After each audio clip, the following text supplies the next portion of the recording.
Chapter 1285, Secret Transaction. Lilibet had no idea that there was a young man nearby who had admired her and saw her as his dream lover. Maybe, even if she knew, it wouldn't change anything. She and she were people who lived in two different worlds. Lilibet didn't even think about whether there was a special conscious entity among those wandering souls.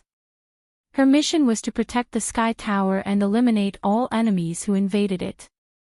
Even if the Sky Sword, possessing special authority in the Sky Tower, committed a major crime, they had to be hunted down, even if they escaped to the farthest end of Endless God's domain.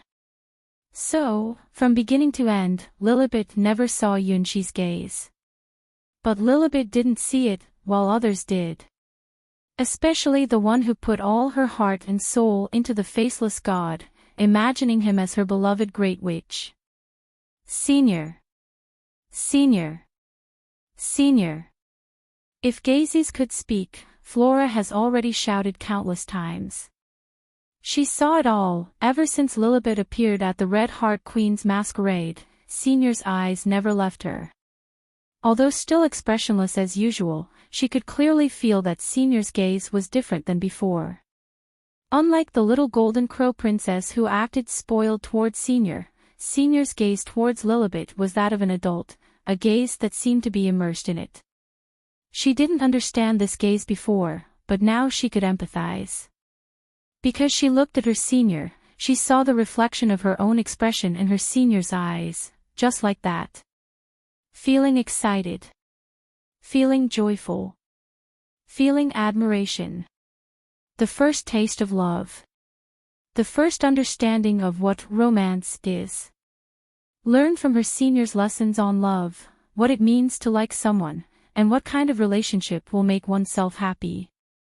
So many first experiences, deeply imprinted in her heart, unforgettable. Why did her Senior look at Lilibet with such eyes? Lilibet is a well-known legendary figure in the rank of ancient artifacts, said to have been active on the battlefield during the Twilight War of the Gods as a divine sword wielder. Is the Senior also an ancient deity from that era or an even earlier one? Could it be that they knew Lilibet a long time ago? Yes, that would explain why the ancient Sky Sword, who is so uninteresting and never leaves home, made the Senior show a nostalgic expression. They must have been old friends since the time of the Twilight War of the Gods. No, perhaps even more than friends. Flora felt increasingly sad, and had a very bad feeling. This feeling grew stronger as Yunshi stared at Lilibet for a longer time. No, we can't go on like this. We need to come up with a plan. It seems the Senior hasn't realized yet that they haven't seen Lilibet in a long time. At times like this, the enemy of my enemy is my friend. Sheolongness, do you need any help? Flora whispered to the slime Sky Sword, who had a bit of a headache. Flora. Do you have any solutions? I'm so annoyed being chased by this person. They just stole some hair from her and some materials from the warehouse, but is it really necessary to chase me all the way here? Sheolongness glanced at Flora with surprise in her eyes. She had never traded with the Dusk Witch before, but this Great Witch who could travel through dimensions was a well-known smuggler in the entire Endless God's domain. There was nothing she dared not smuggle, whether it be gods or nameless creatures, from heaven to the depths of the abyss. They were all her trading partners. And the goods she chose were all prohibited items that could hardly be sold through regular channels, the black market items that couldn't even make it onto the Star Bridge. It seemed that for some goal, this Dusk Witch was always active in various factions, maintaining a principle of chaotic neutrality and having her own exclusive smuggling routes. It would attract the pursuit of Lilibet. Those things must be important to her. I don't understand either. I can't figure out which materials might have broken her taboos. If it was just about the hair, it shouldn't warrant being hunted down like this. Sheolongness couldn't make sense of the reason why she was being chased.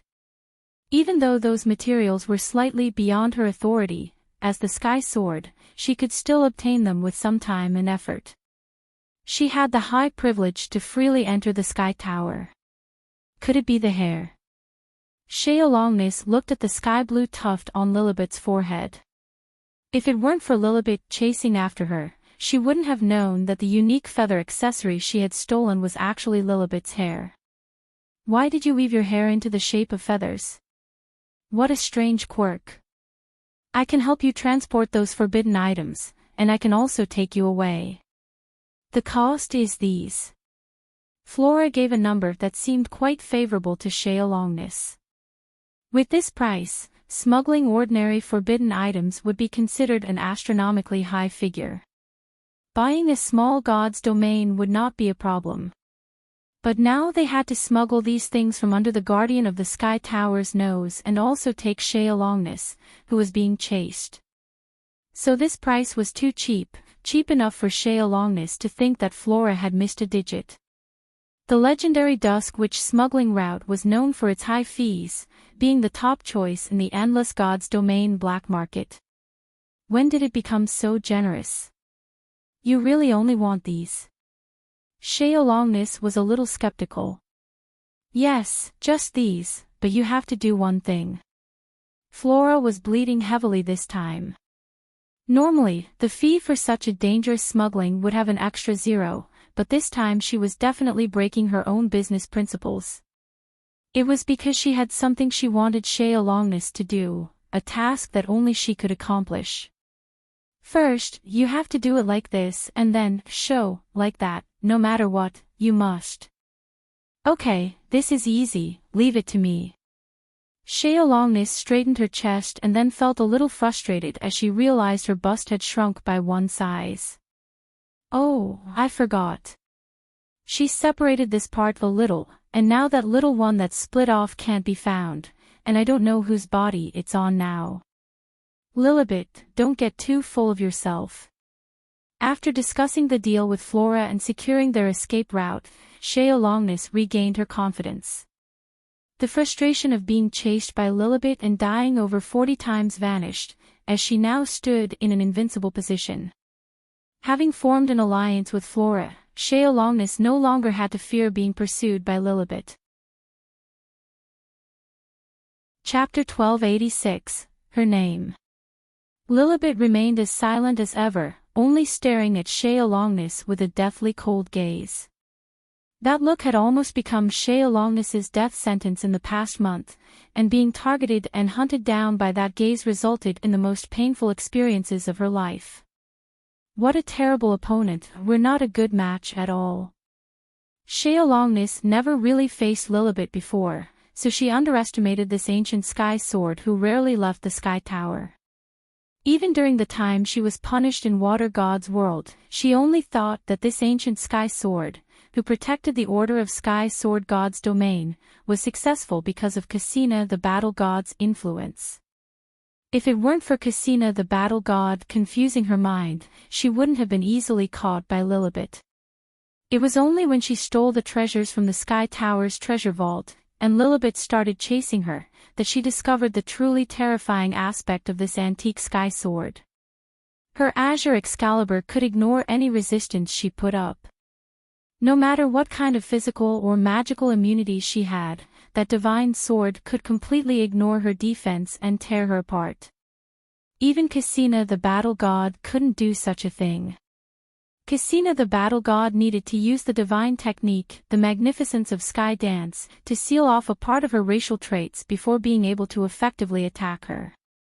As a child of God favored by slimes, Longness, who gained knowledge and wisdom by devouring more than one intelligent being, encountered the first sword that completely ignored her racial traits. Apart from the basic talent of splitting, all other talents are ineffective in front of the Azure God sword, which also caused Longness, who doesn't have her own sky sword by her side, to have almost no ability to fight back against Lilibet, who holds the sword. Ever since escaping the Sky Tower, she could only repeat one thing: split, get killed, split again. Whenever there was danger, she would escape to where it was dangerous, and whenever there was seclusion, she would escape there. She even had a plan to plunge into the abyss if necessary. If it weren't for the invitation from the Red Heart Queen's masquerade, her plan, which seemed like suicide in the eyes of others, would already be halfway done. Luckily, everything is different now. Though she has paid a price, at least she finally has a way out. Dusk Witch Flora's dimensional shuttle ability is famous throughout the entire Endless Gods domain. She is known as the first user of spatial magic. With the exception of a few primeval fields, there's nowhere in the Endless Gods domain that she cannot go. It is unknown how long this temporary alliance will last, but for the sake of the lovely white moon, she dared to even steal from the Sky Tower. What else is there that she wouldn't dare to do? Now then, let's begin the random selection, ladies. Are you ready? Only one lady will be the most beautiful at the ball. Step onto your stage and show off your elegance. There are 3 chances in total. The Great Queen and the Will of Nightmares are watching you. Only those who achieve the highest score will be eligible to receive the blessings of delicacies and nightmares. In the first trial, introduce yourself to the person you love and show your charm. This time, a special white horse prince has been selected. Make him the target and conquer his heart. Colorful beams of light fell down, finally converging on someone's head, illuminating their helpless expression. If it weren't for the faceless god's lack of expression, Yunshi would have surrendered. So, this white horse prince that the ball requires means this. Of course, for a ball with theme of blind date, it naturally needs a target. You can't expect the participating ladies to perform to the air. For the princesses, the rule is to show their own beauty to the prince. For the prince, the rule is to answer the princesses, and the invisible judges will decide the scores. Now, the chosen prince and the ladies who have obtained the princess status, get ready. The first round of the stage, begin. Yunshi's figure, along with the happy sacred unicorn, disappeared together on the dining table. Along with him, the sludge Sheolongness the Sky Sword, who had just challenged Lilibet from across the table, also disappeared. On the unreal stage, the two appeared together, with a quiet and gentle mirror-like lake as the backdrop. This is... Yunshi looked around in surprise. Wasn't this supposed to be the underground realm of the kingdom from his memory, where the young queen of Assyria and the huge foolish spider resided? It was the place where he had encountered the half of the queen of Assyria he married and the girl who had left him with beautiful memories. It seems that what Flora said is true. The nightmare is manifesting in the most vivid parts of my memory. Sheolongness sat on the enormous foolish spider, wearing thin white clothing without knowing when she had changed into it. Sheolongness is a complex and ever-changing entity, a combination of the destiny and will of the slime clan. She had once devoured and merged with many intelligent beings, a few of which were important factors in constructing her current conscious self. The Queen of Assyria was one of the most important figures, and she used to sacrifice herself to the abyss as the Blood Moon Queen. At that time, the desperate Queen of Assyria summoned the Blood Moon and bound time to her own moment of death.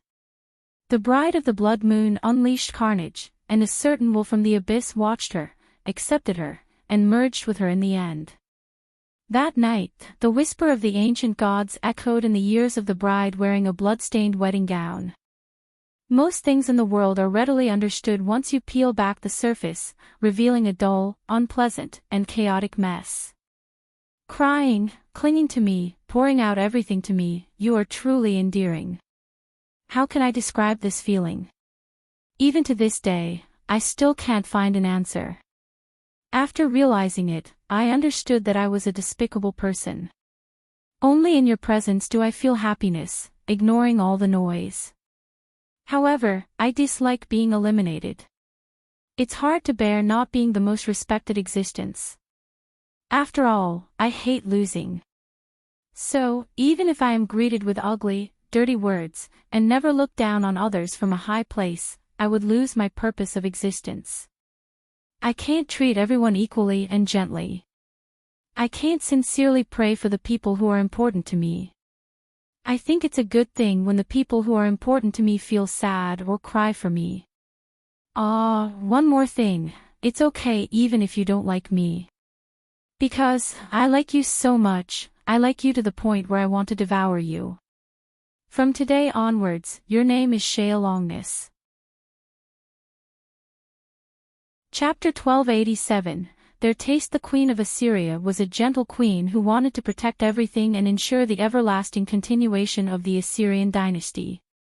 Even when she discovered that the priests in the city were doing strange things, she didn't pay much attention to it at first because they were only experimenting with things that magic couldn't achieve, attempting to communicate with great beings outside of the world. The Queen of Assyria, who possessed the gift of witchcraft, actually heard whispers from the abyss earlier than them, but she never responded because that kind of power was not necessary for her. Until the priests, tempted by the abyss, made a big mistake, triggering the night of blood moon. Realizing that her mistake was irreparable, the kind-hearted Queen of Assyria despairingly sacrificed herself, exchanging for the power to kill all the priests and the infected people. Under her leadership, the glory of Assyria reached its peak and ended with her. On the night the blood moon descended, the millennium-old royal city was engulfed in blood and slaughter, and the Queen of Assyria put an end to it, all at the cost of her everything. The Queen of Assyria, who sacrificed herself, ultimately lost her name and became a part of Shealongness. Because of her witchcraft talent, which could reach the legend ranked, she became the most important personality factor. Shealongness became the sky sword thanks to the magical talent of the Queen of Assyria, which was a crucial key to her advancement.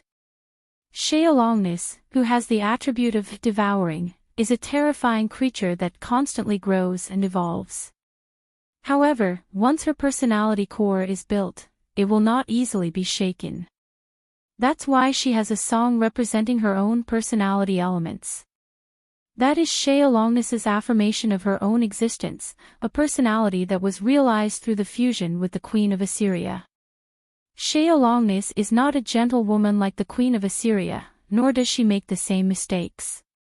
She is a superior being, the child of God, who acts recklessly and has the destiny light and wisdom light of the slime race. Even though she is not very skilled in swordsmanship and is clearly related to the abyss, Shealongness still became the recognized new generation of the Sky Sword by the Sky Sword God's domain. Because she has limitless potential and her complex life structure embodies the truth of the world, her Sky Sword represents evolution and transformation. It is a divine sword with infinite possibilities. After assimilating the Queen of Assyria and building her personality, Shealongness rarely reminisces about the Assyrian dynasty, until a dream she had not long ago. Just like the lake waters rippling beneath her feet at this moment, Shealongness's inner peace is far from what it appears. This place is a very memorable place in her dreams. The Will of Nightmares brings back everything, which means that this place has a special meaning for her. In fact, it is so. Because this is the cradle where White Moon was born. Why is Shealongness so obsessed with White Moon? With her ability to split as a slime, she can reproduce by splitting herself as many times as she wants to have offspring. The slime race doesn't need gender at all. As long as they have enough food and resources, they will continue to reproduce through asexual division. It is through this cheating-like splitting ability that the slime race can flourish throughout the entire endless God's domain. Even in the harshest environments of God's domain, they can still reproduce resiliently. However, White Moon is different. She was truly born from Shealongness's genetic factor, like a mirror reflecting another side of her soul. In a way, she no longer belonged to the slime family, but became a child of God born from Shealongness herself. Her existence was an incredible miracle. At the legend ranked of life, it was almost impossible to have offspring. The stronger the creature, the harder it was to give birth to descendants. This was a limitation in the world's rules, and breaking free from it required a great miracle. Even Shealongness, who possessed the fate and wisdom of the entire slime family, had no way to surpass this limitation. Despite her highly unique form of life in the legend ranked, she couldn't even imagine how to conceive offspring. Until the white moon appeared. That joy came from the Queen of Assyria and also from the entire slime family. They witnessed the birth of a miracle, a fantastical creature that surpassed the limitations of the world's rules. White moon was crucial for the future of the slime family, the most beautiful treasure in the world for the Queen of Assyria, and a child that embodied miracles for Sheolongness. For this, they were even willing to make a choice in their dreams that seemed unbelievable when thinking back on it now, with someone. The prince really looks quite similar. Sitting on the giant foolish spider, Sheolongness recalled everything that happened in the dream world, every little moment she spent with White Moon. She was a lively and curious daughter, with a strong possessiveness, who was both headache-inducing and absolutely adored. Whether it was the Queen of Assyria or the real Sheolongness, they both adored White Moon. How much did they like him? Well, to make White Moon happy, she even married someone and was together with him to that extent. Ahem, it's just a coincidence, the scenery here is really beautiful. Yunshi looked at Sheolongness in front of him, involuntarily associating her with a certain figure from his memory. Then, certain memories that made one's blood boil automatically surfaced. White Moon's smooth and tender skin, as smooth and supple as silk. The gentle and delicate body of the Queen of Assyria was soft and smooth to the touch, like newly peeled bamboo shoots in the spring. On the night of their wedding, they were both timid and courageous, spending passionate and intense moments together. In a tender and fragrant moment, her small, white feet wiggled, with her pearl-like toenails stretching out cutely like a seashell. One hand supported his chest, and the other hand held his back, embracing him in between. The feeling was soft and warm, like a delicate jade, making him feel completely relaxed and thrilled. Her face was smooth and warm, her hair was fluffy, her fingers were soft, her body was petite, her legs were slender. She had an innocent and sweet appearance, making her easy to be taken by. When their lips touched, their tongues eagerly moved and the soft sensation kept swirling in their mouths. Although a bit clumsy, the action started to become more natural and instinctive. His tongue twirled around from one side to the other, responding and seeking with great attention. Chapter 1288, 12 Judges. Outside the venue of Red Heart Queen's masquerade, there is neither a starry sky nor Sia's world. It is an empty space where even the concept of the real world is blurred. The 12 seats are arranged in a clockwise position in this empty space, responding to the will of nightmares. They are the 12 nightmare sovereigns chosen as judges for this Red Heart Queen's masquerade. The Red Heart Queen's ball is not something that Red Heart Queen Ada can hold on her own. It is more like a mission bestowed upon her by the will of nightmares. Ada is the organizer of the ball, but she cannot decide who to invite. The procession from Nightmare World, the teacup soldiers, and the gourmet chefs are not her personal belongings. Chefs who can create legend-ranked dishes are not something Ada can possess. They are a manifestation of the power of nightmares. It has begun. What kind of performance will we see this time? The participants this time are quite interesting. I can't wait to score these cuties. This time is different. Where did that prince come from?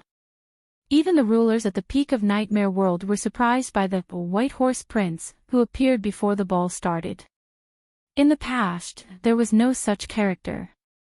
The gods and fantasy creatures who climbed onto the Red Heart Queen's masquerade stage, even the evil gods, all had individual performances, and then they were scored by the 12 of them. The kings born from nightmares each have their unique powers, corresponding to different characteristics in the nightmare. Each referee is randomly selected by the will of nightmares.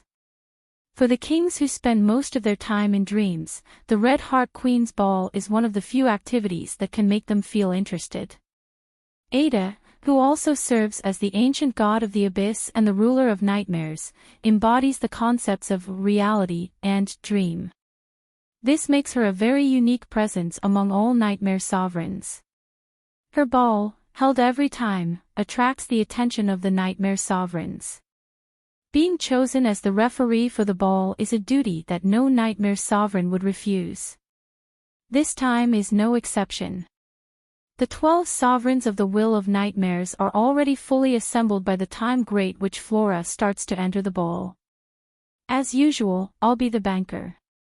Everyone, start placing your bets. A figure in the empty void started their usual tradition of the annual Red Heart Ball, which brought together all 12 Nightmare Kings. This was a very rare opportunity. I bet 100 leaves that Flora will win. I bet 5 leaves, same as you, that Flora will win. 6 leaves, Flora. Even in the nightmare world, precious god-tier catalysts like the World Tree leaves could be used as equivalent exchange items. The strongest contender in all previous Red Heart Queen's masquerades, the Dusk Witch Flora from the domain of the Witch God, instantly became the top favorite.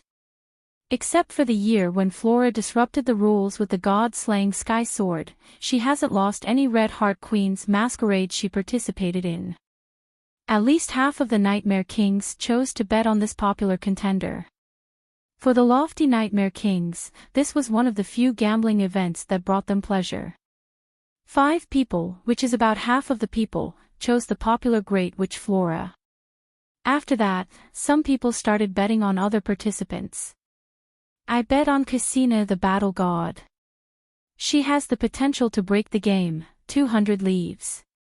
I also bet on Cassina the Battle God. I have a feeling that she will astonish everyone, 50 leaves. No one can predict the strength of something like the Sky Sword. I also bet on Cassina the Battle God, 60 leaves. After witnessing the performance of another Sky Sword who escaped from the 12 Nightmare Sovereigns, 3 Nightmare Sovereigns placed their bets on Cassina the Battle God. Well, the bet is not about whether she can win under the rules of the Red Heart Queen's masquerade, but whether she will go to any lengths to break the rules, just like a certain predecessor Sky Sword. The Sky Sword from the Sky Sword God's domain is famous for taking a unique and distinctive approach even among the legend ranks in the entire Endless God's domain. The Sky Sword that disrupted the mathematical order of the Endless God's domain, causing countless gods and sages to go crazy, like Yunhai. The god-slaying Sky Sword, who didn't even give face to the Nightmare Sovereigns and boldly fought his way out. And even Shaolongness, disguised as a slime, can become an unknown creature called the Sky Sword. The 3 Nightmare Sovereigns are gambling on the Sky Sword's rebellion and disregard for rules. Compared to the other 2 Sky Swords, Cassina the Battle God is clearly much more violent. Cassina the Battle God's unbeatable myth is not made up, but is proven through real battles. In fact, one of the Nightmare Sovereigns here has suffered a great loss at the hands of Cassina the Battle God, which has been mocked by other Nightmare Sovereigns for hundreds of years. After the first and second favorites appeared, the remaining 3 Nightmare Sovereigns also chose their own favored candidates. Lilibet, 100 leaves. The guardian from the Sky Tower chased Shaolongness, who was in a sorry state, with the Azure Excalibur. She is even older than the Nightmare Sovereigns here and is known as the oldest Sky Sword. Those who believe in her clearly know about her glorious past victories. Cyber Elf Alpha, 100 leaves. Similarly, Cyber Elf Alpha had 100 leaves. The new generation deity, Cyber Elf, had an overwhelming advantage on the Starry Sky chessboard, defeating all other legend-ranked opponents except the mysterious Starry Sky chess master. Among them, 2 have experienced the terrifying crushing power of Cyber Elf Alpha and were completely defeated. The level of this tournament is really high, so I'll bet on the most unlikely candidate. That princess from the fantasy species, she won't lose, right? The last person among the 12, the ruler himself, also placed a bet. 120 leaves. This was a polite bet, after all. No one believed that the young princess could win on a stage where ladylike charm was showcased. The Nightmare Sovereign, who acted as the banker, smirked and placed all 12 rulers' chips on the twisted scale. Even for the kings of Nightmare World, leaves are a very rare resource, and the games that interest them are few and far between. The Dance of the Red Heart Queen is one of them. So let us wait and see who will be the ultimate winner. Who will receive the most delicious food and the blessings of nightmares.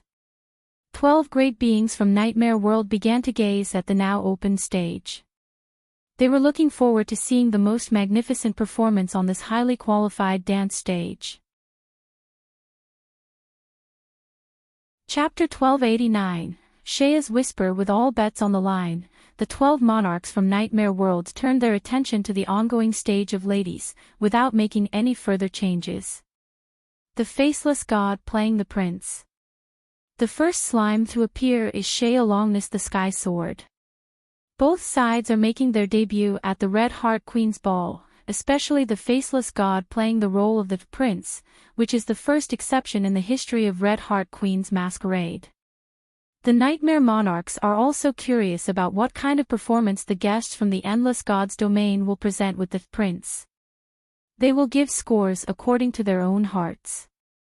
At this stage, their existence is hardly constrained, and it is impossible for anyone to bribe them to cheat. In previous Red Heart Queen's masquerades, the Nightmare Sovereigns have enjoyed the stage with great interest. The scores they give are genuine and there is no cheating. Oh, do you still remember a certain god-slaying Sky Sword? In that year, her performance as a lady showcased the ability to cut stars with one sword, then 10 stars, and even 100 stars. Each sword strike was more ferocious than the last, with a threat level that even made the Nightmare Sovereigns shiver. However, they all collectively gave this god-slaying Sky Sword a score of 0. No matter how powerful you are, this is a ball that highlights the elegance of ladies. It is a stage that embodies the charm of women, formed by the will of nightmares. Performances like breaking the Sword of Stars have nothing to do with elegance. From another perspective, this is also a unique stage of Endless God's domain that doesn't judge based on strength. Even the powerful god-slaying Sky Sword, who can break the rules and snatch gifts, can only end up fleeing in a sorry state. In that Red Heart Queen's masquerade, there were no real winners. The 12 Nightmare Sovereigns are all looking forward to seeing the exceptionally talented participants showcase their ladylike elegance on the renowned stage of Nightmare World. Just a bunch of idle guys with nothing better to do. Click. The enormous and foolish spider moved slowly, step by step, approaching the motionless Faceless God. Until now, Yunshi was a fool for not understanding who the real identity of the Queen of Assyria was. Actually, it should have been noticed back then that the young Queen of Assyria had facial features that were about 67% similar to Shea Longness's, and the puppet White Moon he created had a natural talent for hearing the whispers of ancient gods. So, it was you, Shea Longness. After realizing how much of an advantage he had gained with the Slime Sky Sword, Yunshi was sweating profusely. In the world of Primitive Dragon, he did things with her and White Moon together, in various ways. Not only normal but also abnormal, a posture that only 3 people can use. In that web of lies about the world, there were too many memories that made one blush and have a racing heart when recalling them. They were things seen in dreams, but also real events. In the end, Shea Longness took White Moon away, and her words to him carried a special meaning. Now, Yunshi understands the meaning of those words. It turns out that everything didn't just end like that. It was more like the beginning after the marriage that was like a lie. At times like this, I really don't know what to do. After all, I'm not used to showing my weaknesses to others. Shea Longness sat on the giant, clumsy spider, looking at the expressionless Faceless God with a complicated expression in her eyes. At this moment, Yunshi once again felt a great sense of relief, knowing that he was hidden within the core of the Faceless God. If he were to face Shea Longness with his true identity now, he would definitely be exposed. Because at this very moment, his cheeks were burning hot, making it nearly impossible for him to lift his head. Show your best self, just like expressing love in words, and show your charming qualities. Make Lilibet lose its usual composure. Sheolongness recited her agreement with Dusk Witch Flora. Yes, what Flora asked for was such a simple matter. Provoking Lilibet was just a side task for her. Flora wanted to make use of her special abilities and achieve high scores on stage to shake Lilibet's determination. Sheolongness was also puzzled as to why achieving high scores would shake Lilibet's determination. Furthermore, the fundamental problem was that Sheolongness didn't understand how to express love in words.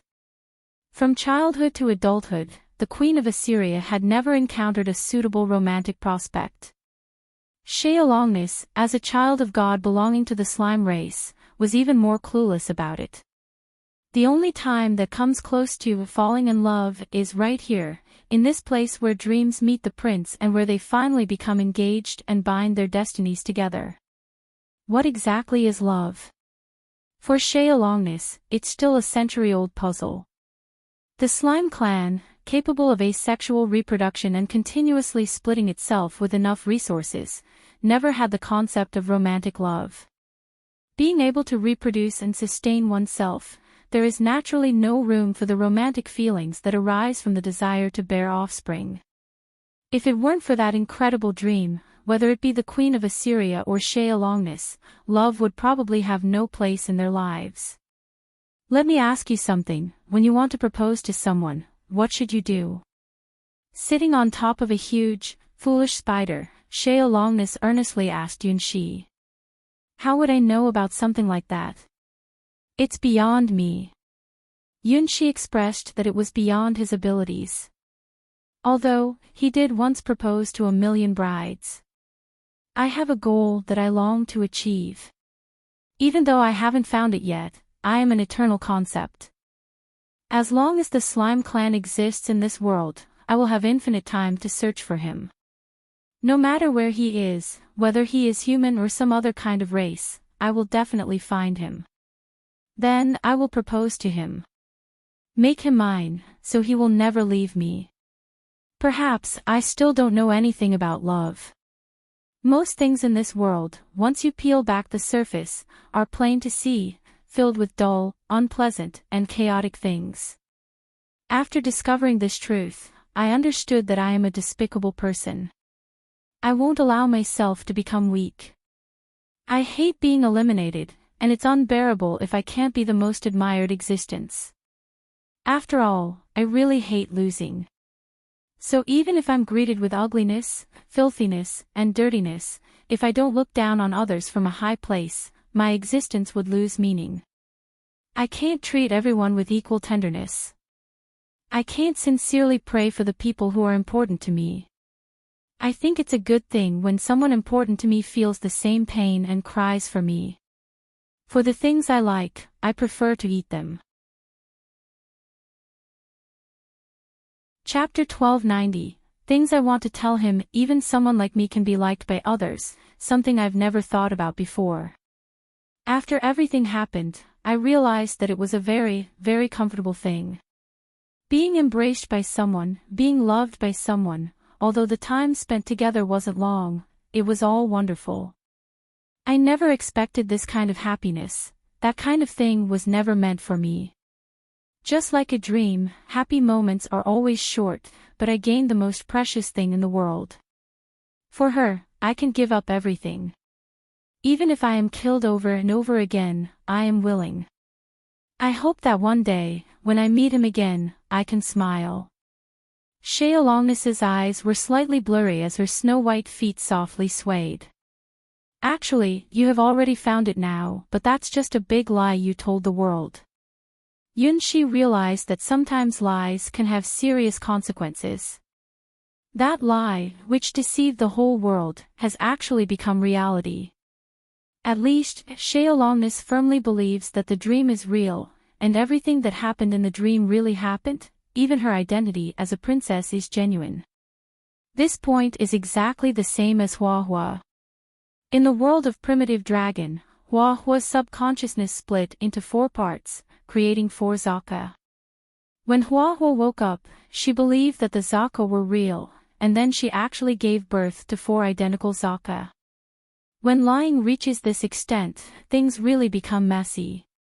Yunshi never imagined that a lie in his dream could interfere with the cause and effect of the real world. The non-existent Zaka appeared in the real world.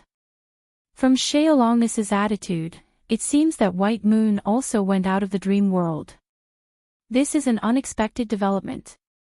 The lie ended up with this result, and even Yunshi himself finds it hard to believe. So, when you met that person, what is the thing you most wanted to say to him?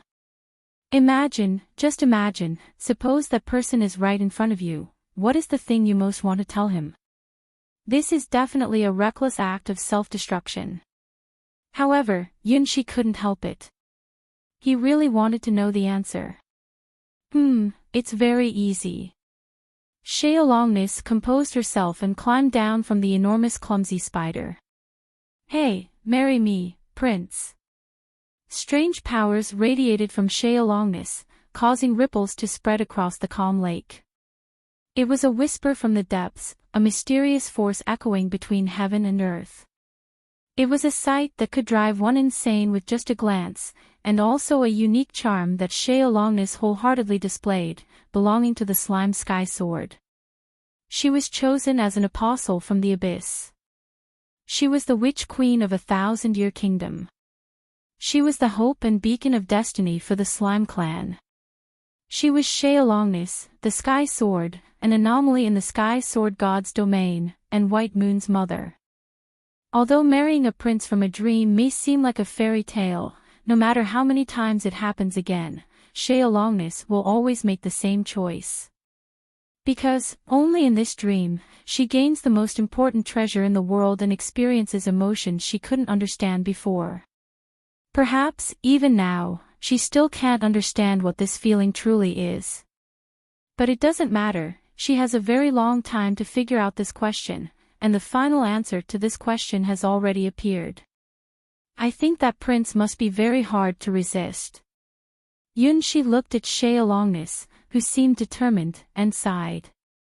Alright, another debt added. Why did things from the dream escalate to this situation?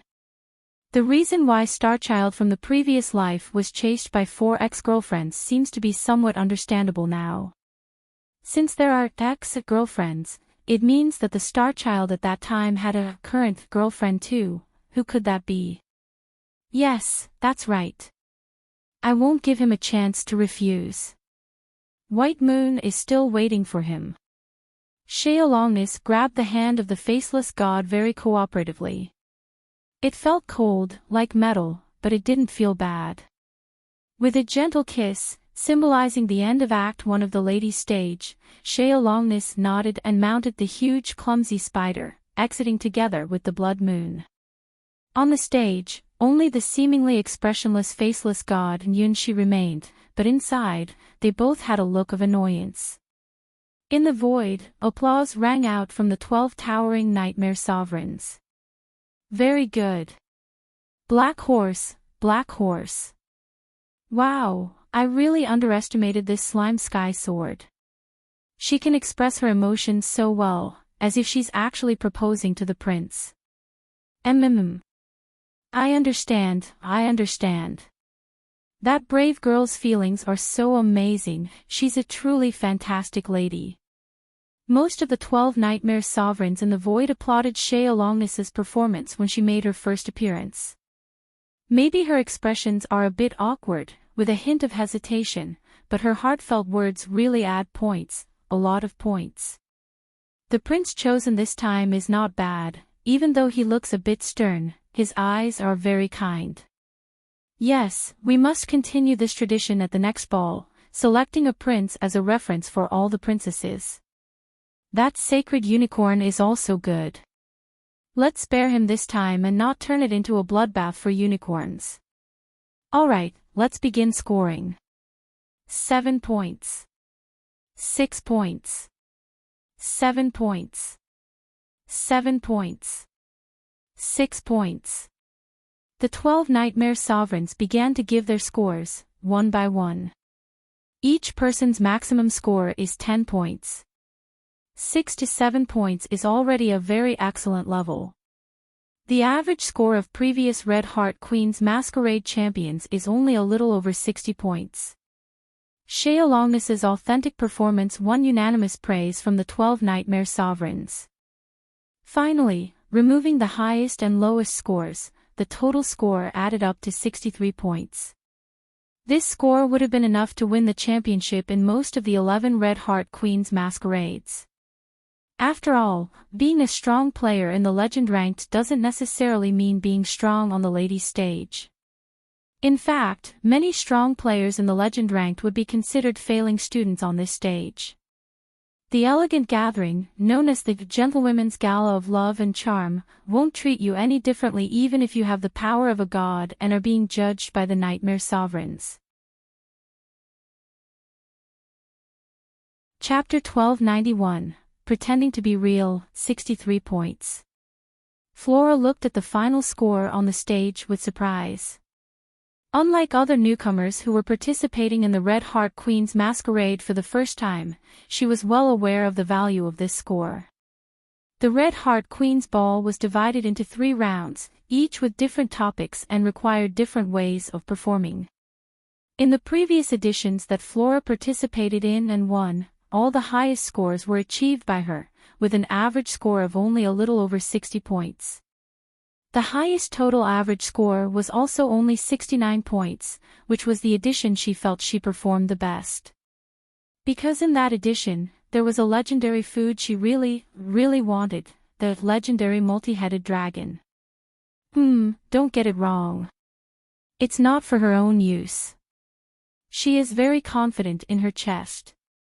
Even if it grows bigger, it's only a small increase in magical capacity, there won't be any fundamental changes. She wants to obtain the blood of the multi-headed dragon in that bottle to sell as a commodity. There are countless legend-ranked beings who are concerned about their figures, ranging from deities to gods in the depths of the abyss.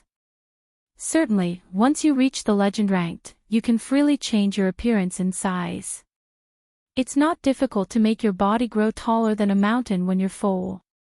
The issue is, the size of your chest is not directly related to your strength.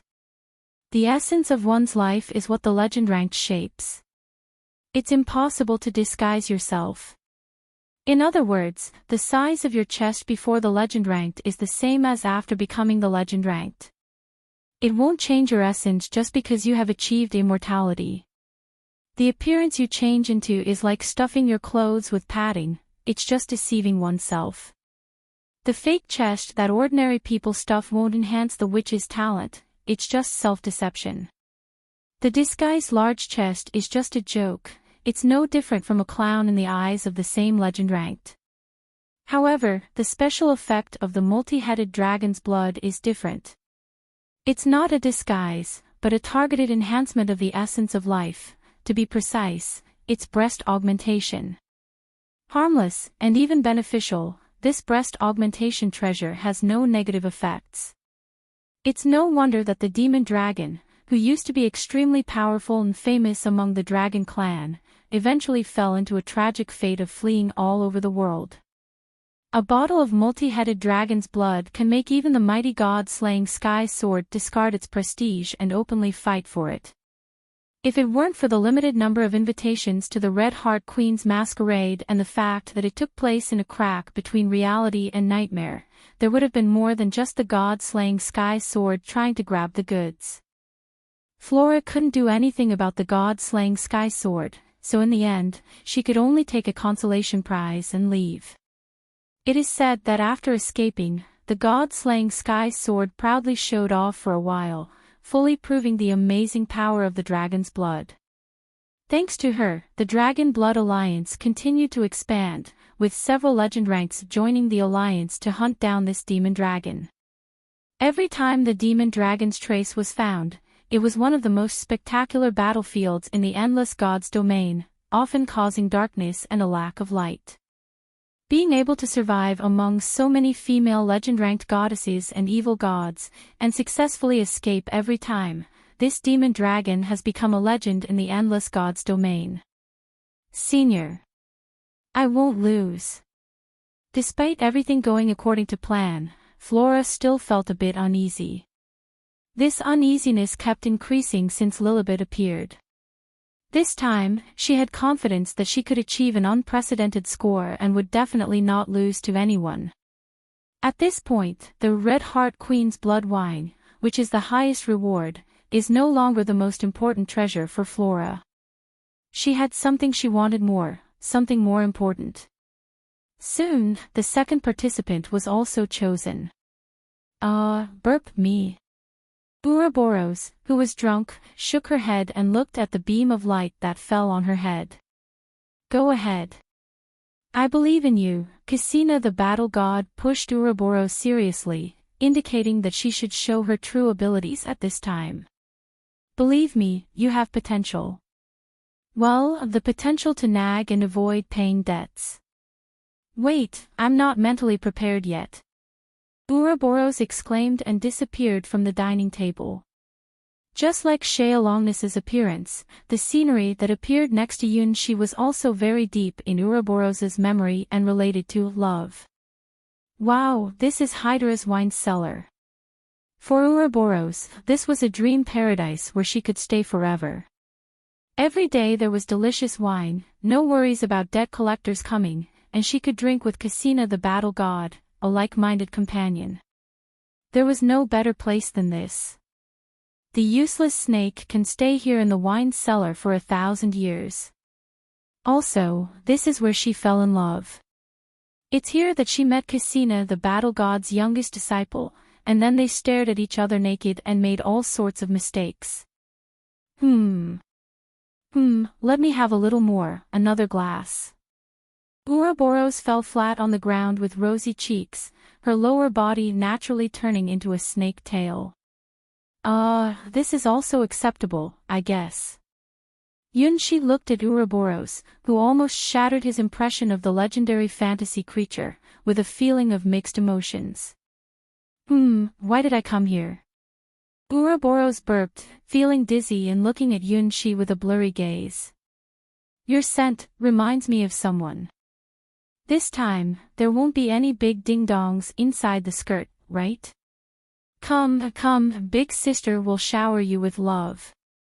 Well, Ouroboros had another incurable fetish. Whenever she saw a pretty and cute girl, she wanted to get intimate.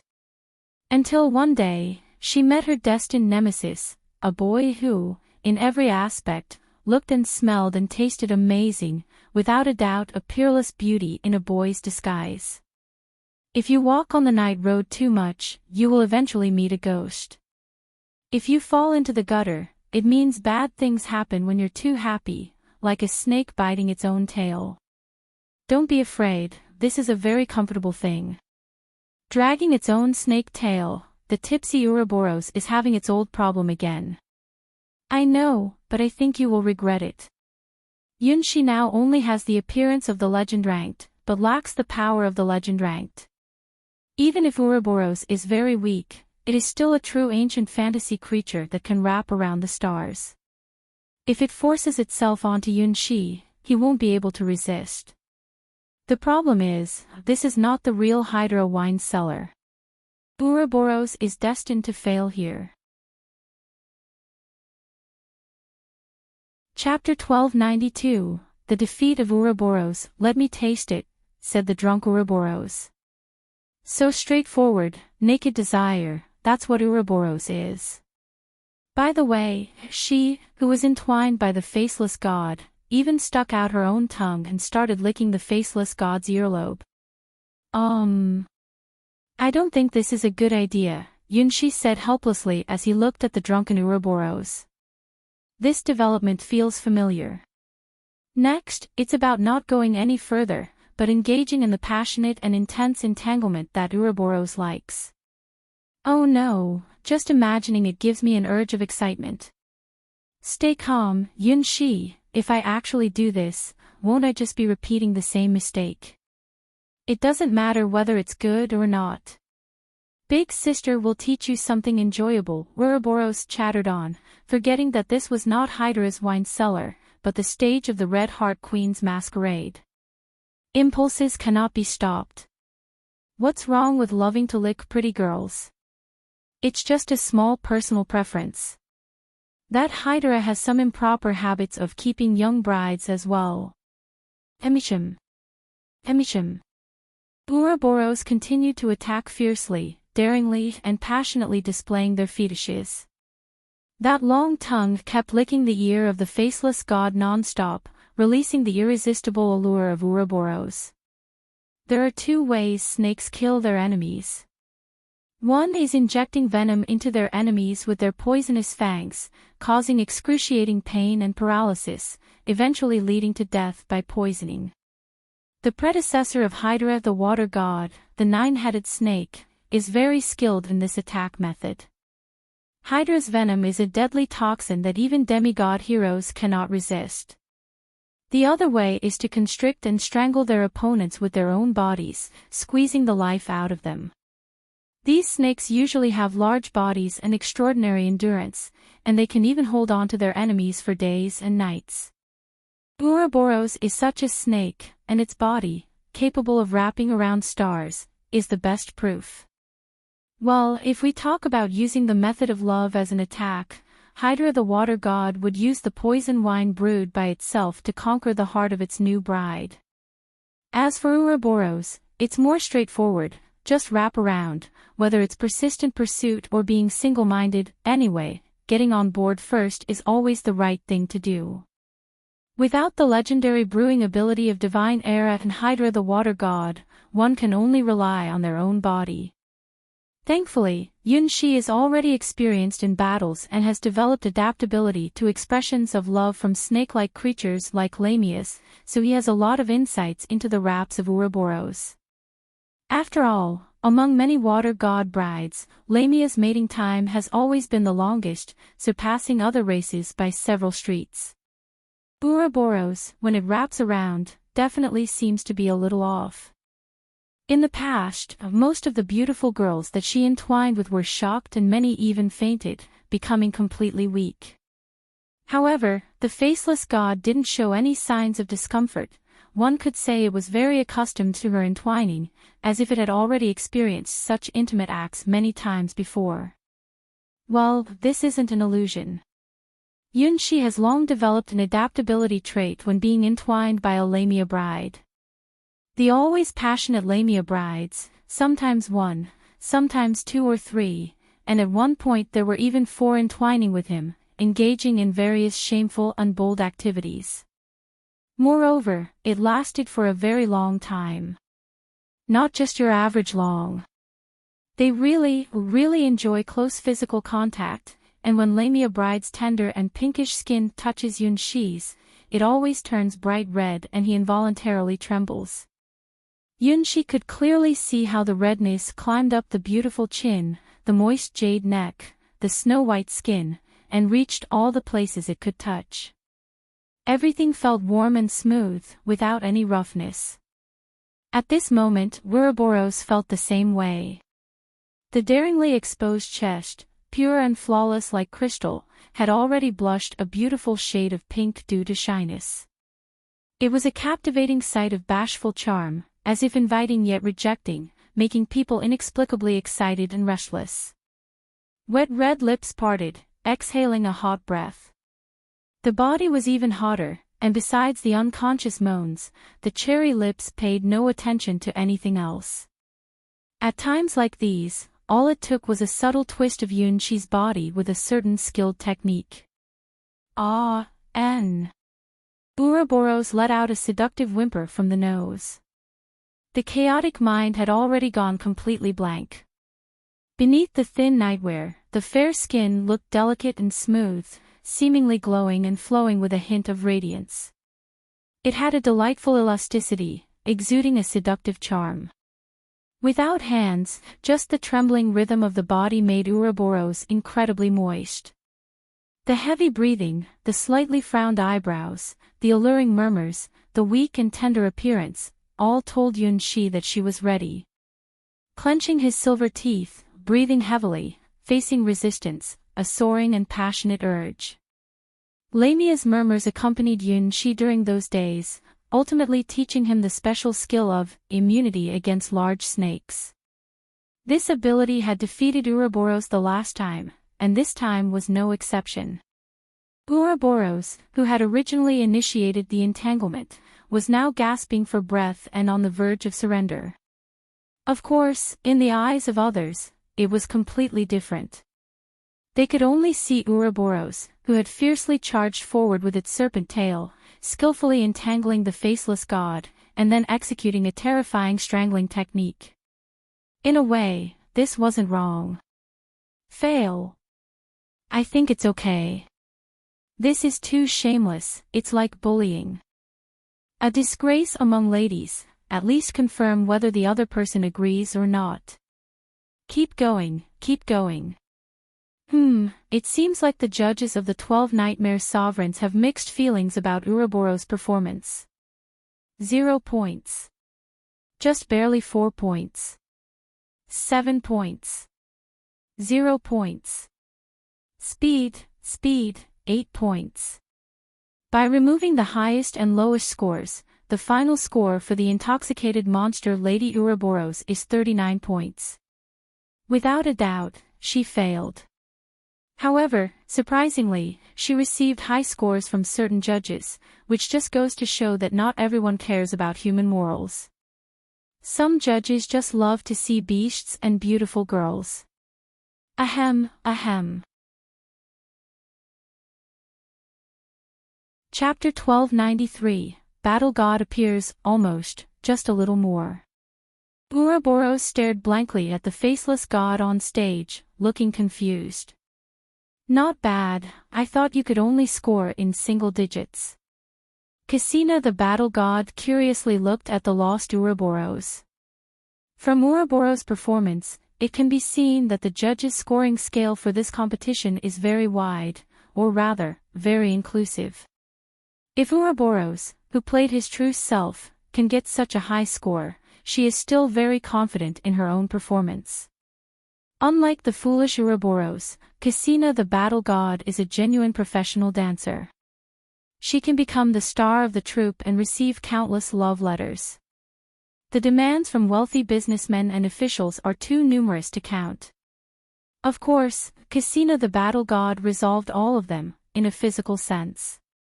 Whoa. I didn't drink that much, why? Ouroboros held on to Cassina the battle god, with a face full of despair. She almost lost her virtue, just by a little bit. These days, the goal for beautiful girls seems to be having big chests and being good at licking things. Just now, she completely loosened up and was at the mercy of someone else's actions. This world is so scary. Don't worry, I didn't expect you to win, said Cassina the battle god as he patted Ouroboros on the head and squinted while looking at the prince standing alone on the stage. Judging from Sheolongnus the Sky Swords and Ouroboros' performance earlier, this is a very calm and composed ancient deity who can maintain stability no matter when. Even Cassina the battle god wouldn't dare claim to be able to withstand Ouroboros' entangling attacks to this extent. It looks like it's time to show your true skills. Cassina the battle god has already realized the true nature of this ladylike stage. The Will of Nightmares will project memorable places onto the stage where participants have to perform. Fake disguises can never deceive people, I'm afraid nobody can pretend on this stage. Therefore, the embarrassing record of 0 points was left behind on the stage by the Sky Sword senior she had encountered in the past. No problem. Come on. Cassina, the battle god, had a feeling that she was about to make an appearance. In the next moment, a beam of light moved onto Cassina, the battle god's head, choosing her as the unbeatable legend of the battle god's grand martial arts tournament. It's Cassina, the battle god. She's appearing so quickly, huh? I'm looking forward to her performance. After all, she is the undefeated champion of the battle god's grand martial arts tournament, and she might create another record. As one of the favorites chosen by the 12 Nightmare Sovereigns, Cassina the Battle God's appearance caused quite a stir. Among all the participants, Cassina the Battle God is the only legendary warrior who has defeated the Nightmare Sovereign and holds a positive record. She has achieved her strength by using her own fists and kicks. Unlike Cyber Elf Alpha, who has a natural advantage in calculation power, Cassina the Battle God's strength is well-rounded and is hailed as the strongest legend in the current event, known as the Sky Sword. If anyone in this ball is going to break the rules again and do something unconventional like stealing gifts, it must be her, as there is a precedent for it. The endless golden desert, a massive transparent hourglass, and a gravel river that seems to stretch all the way to the edge of the world. Yunshi knew this place. It was revealed to him by the White Lotus secret treasure, and it belonged to Cassina the Battle God's secret. In the world of Sand of Time, a magical place with a golden hourglass. Once you immerse yourself in the river of time, you'll forget the concept of time and go with the flow until you awaken again, break through the legend ranked, and walk out of the river of time. In the future shown by the White Lotus secret treasure, Yunshi was thrown into the river of time by Cassina the Battle God and immersed in it for thousands of years. Finally, he burst out and gained the power to dance with Cassina the Battle God. Indeed, this is the place. Cassina the Battle God happily took off his shoes and walked barefoot on the soft golden gravel. With healthy brown skin, exotic dancer decorations, and long legs with anklets, you can't imagine that this person is the legendary Cassina the Battle God in the Battle Gods Grand Martial Arts Tournament Sky Sword God's domain. You don't seem surprised at all. Have you already seen what's inside Sand of Time? Behind Cassina the Battle God, the golden hourglass sword resonated with this world in a wonderful way. The fantasies created by the combined power of the 12 Nightmare Sovereigns closely resembled the original concept of Sand of Time, which is the terrifying aspect of Nightmare World. Reality and illusion constantly intertwine and loop in dreams. You will never know which phenomena you encounter in Nightmare World are real and which are dreams. The boundary between the two becomes ambiguous and blurry, which is one of the characteristics of Nightmare World. It's not a lie, Yunshi did come here, but not in the distant past, but in the future depicted by the White Lotus secret treasure. In that future, he used the power of the seed of the Battle God to break through the barrier of the hero ranked and was then caught by his teacher, Cassina the Battle God, and thrown into the Sword of Time called Sand of Time. He saw this scenery and finally fell into the river of time. The passing of 1,000 years felt like a dream. Yunshi himself cannot remember what he encountered, who he met, and what he lost in the 1,000 years in the river of time. However, when he walked out of the river of time, tears fell involuntarily. It seems that he lost something very important and forgot someone very important. After 1,000 years in a dream, when the sand of the river of time settled, he had truly become the legend ranked. That was also the most real and graspable future depicted by the White Lotus secret treasure. Because that future was so true and not illusory, Yunshi even felt a hint of his own legend-ranked opportunity. And all of this was brought by his teacher Cassina the Battle God right in front of him. If he were to reveal his identity now, would he step into the trajectory of that future? Just nod and choose to use Seed of the Battle God to break through the hero ranked. Teacher Cassina the Battle God will definitely be very happy, and then take myself back. Really stubborn and powerful, such a charismatic teacher. Unfortunately, this choice cannot appear. For present-day Yunshi, the 1,000 years of time is really too heavy. He cannot imagine the future after choosing this path. Chapter 1294. The Dance of Origins. Compared to Yunshi's cautiousness after learning his lesson, Cassina the Battle God is truly skilled and fearless, or you could say fearless of the heavens and earth. To let Ouroboros recover its strength as soon as possible, Cassina the Battle God is determined to activate divination on her disciple. This time, the highest reward of the Red Heart Queen's masquerade is a must-win for her. Lady's Charm. That kind of thing is very simple. She is super confident in her dancing. I am Cassina. She is very good at dancing and fighting. So, come and watch me dance. Compared to Ouroboros' drunken and messy state, Cassina the battle god introduced herself simply and directly, without any hesitation. After watching Sheolongnis's performance, Ouroboros' performance, and the scores, Cassina the battle god is confident in the upcoming battle. This confidence is built upon her extraordinary strength. She doesn't bother with lies. Cassina. Yun-shi almost added the word teacher. The more benefits Yun-shi gains from the seed of the battle god, the more he understands the teacher's power. It's a real and continuously growing strength, even the smallest student like him can clearly understand. Carrying the Sand of Time divine sword, Cassina the battle god has embarked on the stage of the battle god's grand martial arts tournament time and time again, facing challenges from various strong opponents from the endless god's domain, and remains undefeated to this day. Becoming a disciple of Cassina the battle god was a great opportunity for Yun-shi. If it wasn't for the White Lotus secret treasure revealing the future that Cassina the battle god had prepared for him, he wouldn't have known that Cassina the battle god had taken him as a disciple in order to train him as an opponent. Nevertheless, Yun-shi is still grateful to Cassina the battle god because she truly gave him the methods to become stronger and showed him a path towards the legend ranked. If it weren't for the destiny of carrying the Star Child, maybe he would willingly take a walk in the river of time. The future that Cassina the battle god expects is also one of the futures that Yun-shi anticipates. It's natural for a teacher to expect their disciples to surpass them. Stepping out of the ordinary small town, Cassina the battle god was the friendliest legend rank that Yun-shi had ever encountered. Despite being a battle god, she gets along with everyone and doesn't care about her lofty status or have any prejudices regarding race or background. She even becomes friends with Ouroboros. Powerful, beautiful, and confident, Cassina the battle god almost meets all of Yun-shi's ideal expectations for a teacher except for the demanding training and the trial of the Sand of Time, a millennium trial that is almost unbearable for humans.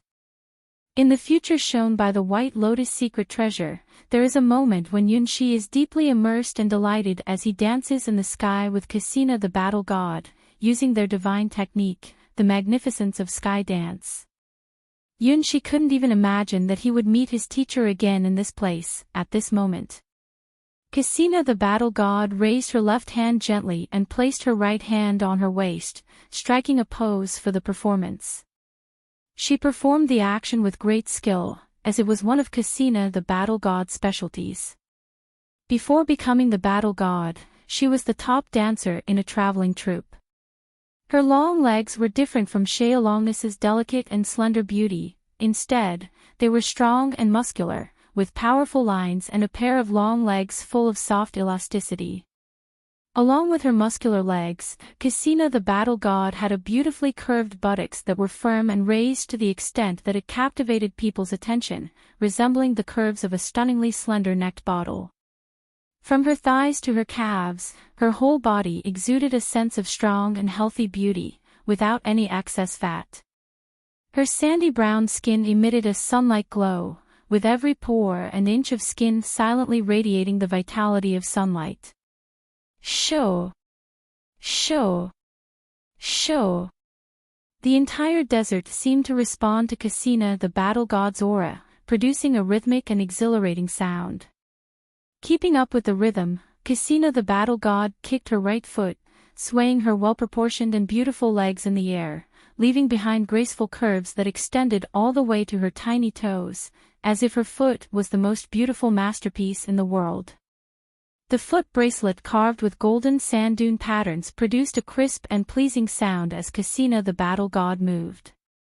This special accessory was a musical instrument that only top dancers could control. Cassina the battle god, dancing with confidence and captivating charm, exuded an irresistible allure from head to toe.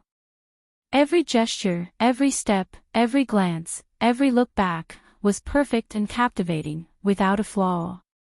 Her hands moved with a mesmerizing rhythm, Her waist was unbelievably slender, firm yet flexible, every twist she made carried an unparalleled allure. And her long and perfectly shaped legs, lifted and extended gracefully, traced out elegant and enchanting curves with each dance move. The most alluring aspect was when she twirled, her bare feet tiptoed, forming enchanting and seductive arcs along with the foot bracelet. It was alluring and indescribably delightful, making people instinctively want to grab those bare feet and engage in all sorts of shameful acts. Gradually, the sound of the desert became more urgent, accompanied by distant thunderous echoes, like the prelude to a sandstorm approaching. In contrast, Casina the battle god's dance became faster, with spinning movements completely different from the queen's dance of the red heart. It was a style of greater speed and explosive power. If the queen's dance of the red heart represents the elegant and romantic charm of high society, like a dance of the princess, then Casina the battle god's dance at this moment was like a wild wind and lightning, carrying the essence of untamed nature. This dance is not performed to seduce or please the opposite sex, but to show respect to nature and to triumph over the opponent's dance. It is a dance of worship. At the same time, it is an extremely advanced martial arts training method that goes beyond the limits of the human body. Only practitioners with the talent of a soft body can bend their bodies to that extent, displaying unimaginable postures. Dance originally emerged as a technique for humans to celebrate the joy of harvest and to worship nature. The dance performed by Casina the battle god at this moment is the most primitive and sacred part of human dance. After dozens of consecutive spins, Casina the battle god clasped her hands together, legs close together, and closed her eyes, relaxing her whole body. Chapter 1295, Battle Gods Dance in the Void of the Nightmare World. The 12 Nightmare Sovereigns almost unanimously praised Casina the battle god's performance. What a beautiful dance! Indeed, Casina the battle god. The legend that she was a dancer before making her debut in the Battle Gods Grand Martial Arts Tournament is true. I will give a high score. Wait, it seems like it's not over yet. Yes, the first dance of temptation, followed by the dance of sacrifice, are just different stages. The dance is still going on. Boom! The thunder that had been rumbling in the distance finally arrived. Casina the battle god finally opened his eyes. The final dance of the gods begins. The first stage of the dance of temptation is a human dance, symbolizing humanity's longing for a better future. The second stage of the dance of sacrifice is a hero's dance, representing humanity's awe of natural phenomena such as storms and lightning. In the final stage of the dance of the god of battles, Casina rarely performs this dance in front of humans, because it truly belongs to the realm of gods. Normal humans cannot watch this dance at all, and they can't even capture the movements of the dancer. They transform their bodies into the earth, into dust, into storms, and into lightning. It's not just about worshipping the gods, but about becoming a god themselves, and even surpassing the gods. Ding! The anklet makes a clear and pleasant sound, indicating that there is a huge creature about to emerge from the desert. It is a legendary creature that comes from the river of time and wanders in the desert. It has a gigantic body, like a whale, but with huge limbs that resemble wings on both sides. It has fierce eyes and an open bloody mouth, and you can see skeletal remains of dead creatures all over its body. People call this ultimate nightmare of the desert the bone whale, which is formed by countless grievances. Its body usually exceeds 10 kilometers in length, and there are even supergiant individuals that reach 30 kilometers. It is the ultimate creature in the desert. Ordinary physical and magical attacks are completely ineffective against the bone whale, as it is a creature that exists at the pinnacle of the desert pyramid. It is said that this nightmare creature is formed from the accumulated resentment of countless creatures who died in the desert. The longer the history of the desert, the more powerful the bone whale it gives birth to becomes. Only one bone whale is born in a desert, and it is the ultimate creature that indiscriminately preys on all living beings. People living in the desert often consider encountering the bone whale, along with massive sandstorms and shifting sand seas, as 3 unavoidable disasters. These disasters mean death upon encountering them, and only a few lucky ones can escape alive.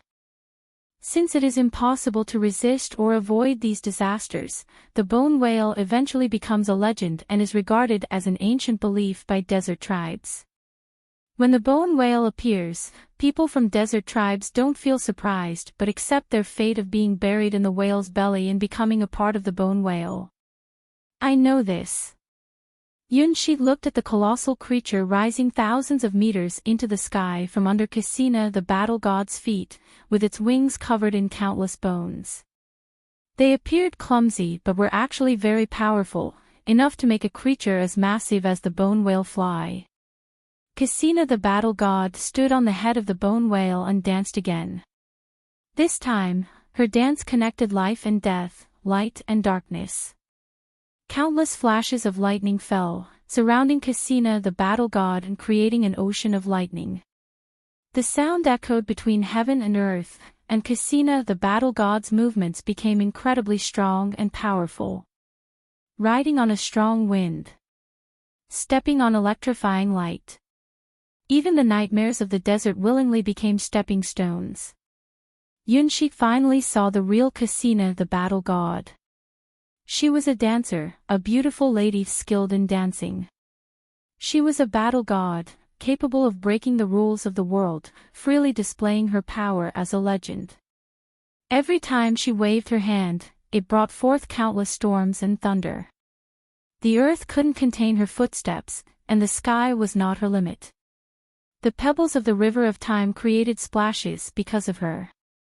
This kind of dance is truly a divine skill, something that even Yunshi couldn't fully comprehend in his depiction of the future in the White Lotus secret treasure.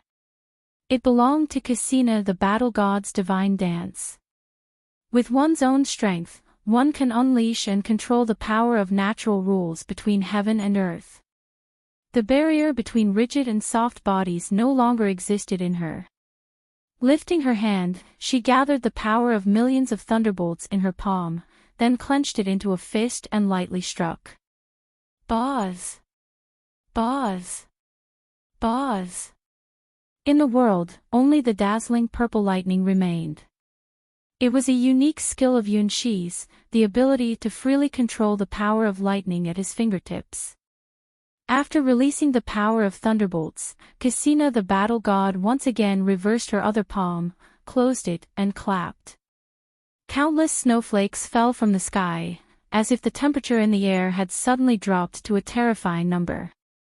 A huge ice crystal fell from the sky and stood next to Yunshi, right where the lightning strike had passed.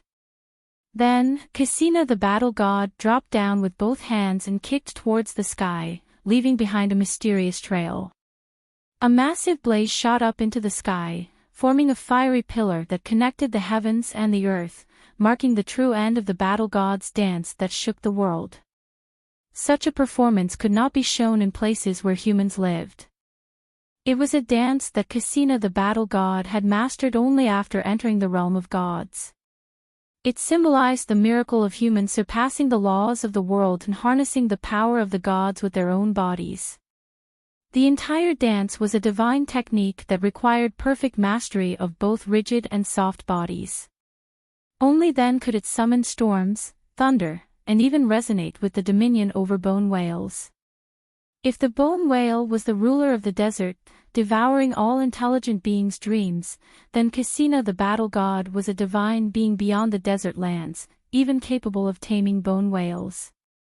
In the river of time within the divine sword sand of time, there was a colossal bone whale being nurtured by Cassina the battle god. Its size matched the legendary individual that exceeded 30 kilometers. It even had a chance for advancement to the legend ranked in the future. Of course, Cassina the battle god didn't need this bone whale for battle. It was merely a memento and means of transportation, left behind after she defeated the supreme ruler who once reigned in the desert where she was born. Also works as a dance companion, occasionally shout and perform some ball tricks. Do you still like my dancing? After the long-awaited Battle God's dance performance, Casino the Battle God smiled and looked at Yunxi, who was stunned. Yunxi stretched out his hands and clapped hard. Only this way he could express his admiration and respect for Casino the Battle God in front of him. Yes, teacher, this dance is amazing. You truly defeated the desert, conquered nightmares, proving yourself to be the strongest one. The great Casino the Battle God. Chapter 1296, Breaking the Record Score. Ooh. The enormous bone whale completed its mission with a loud roar, sinking into the gravel and leaving behind a massive whirlpool. Casino the Battle God's performance ended here. Clap. Clap. Clap. Not only did Yunxi give heartfelt applause, but the 12 sovereigns in the void also applauded. 8 points. The incredibly high score, rarely seen in the history of Red Heart Queen's Masquerade, was the best reward for Casino the Battle God. 7 points. 7 points. 7 points. 8 points. With the rating standards of the 12 Nightmare Sovereigns, there were no low scores. A score of 6 points was considered excellent, 7 points indicated an extremely impressive performance, and 8 points was the highest score that had only appeared a few times in the history of the bowl. Remove the highest and lowest scores, then add together the scores from the middle 10 judges. Casino the Battle God got a score of 71. This means that 7 judges gave a score of 7, and 1 judge gave a score of 8, which counted towards the final score. 71 points, breaking the previous record for the Red Heart Queen's Masquerade. This record was previously held by Dusk Witch Flora with a score of 69. Now, Casino the Battle God's 71 points become the new record for the Red Heart Queen's Masquerade. Oh, Casino, well done. Ouroboros was also amazed and cheered loudly for Casino the Battle God. Not everyone has the qualification to witness Casino the Battle God's dance. Just being involved in the sandstorm and thunder is a disaster unless they have the strength of the legend ranked. This is a true godlike dance, capable of causing celestial changes with its divine level combat technique. Feels good. Casino the Battle God, back at the table, drank a glass of wine but had a hint of confusion in their eyes. Actually, she didn't plan to show the final Battle God's dance.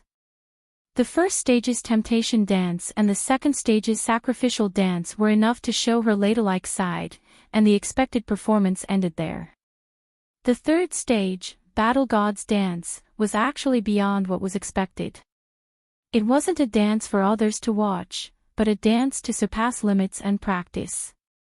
She was actually ready to end it at the second stage, but her wild instincts told her that it wasn't enough. She wanted to show an even more remarkable side. Then, her body naturally started the next stage, even summoning the bone whale from the river of time to dance along.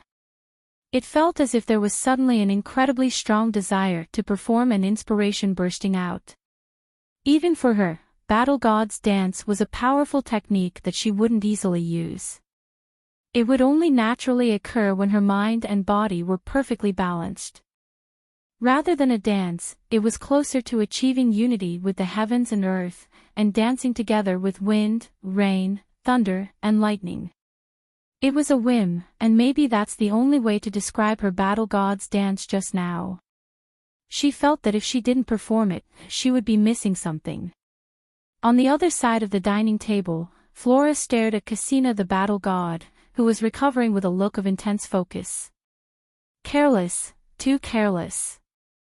I never expected that the legendary Casino the Battle God could dance with such incredible skill. It was a talent and technique even she couldn't compare to. Whether it was the seductive dance of the first phase, the sacred dance of the second phase, or the Battle God's dance of the third phase, they reached heights beyond human imagination. Cassina the Battle God was not only the undefeated myth of the Battle Gods Grand Martial Arts Tournament, but also the top dancer in Endless God's domain. In her field, she was invincible. 71 points isn't that much, the Golden Crow Princess curiously looked at Cassina the Battle God, sounding confident in her childlike tone. No, this score can defeat over 90% of the goddesses, Flora shook her head. Most goddesses were useless, especially when it came to ladylike manners, they all failed. After all, they are all divine beings, naturally born with breathtaking beauty and radiating with divine aura. They don't have to do anything and countless heroes worship them. Except for a few gods and goddesses related to love and beauty, most of the goddesses have very low scores for gracefulness. Flora effortlessly surpasses them. Flora has absolute confidence due to her innate talents.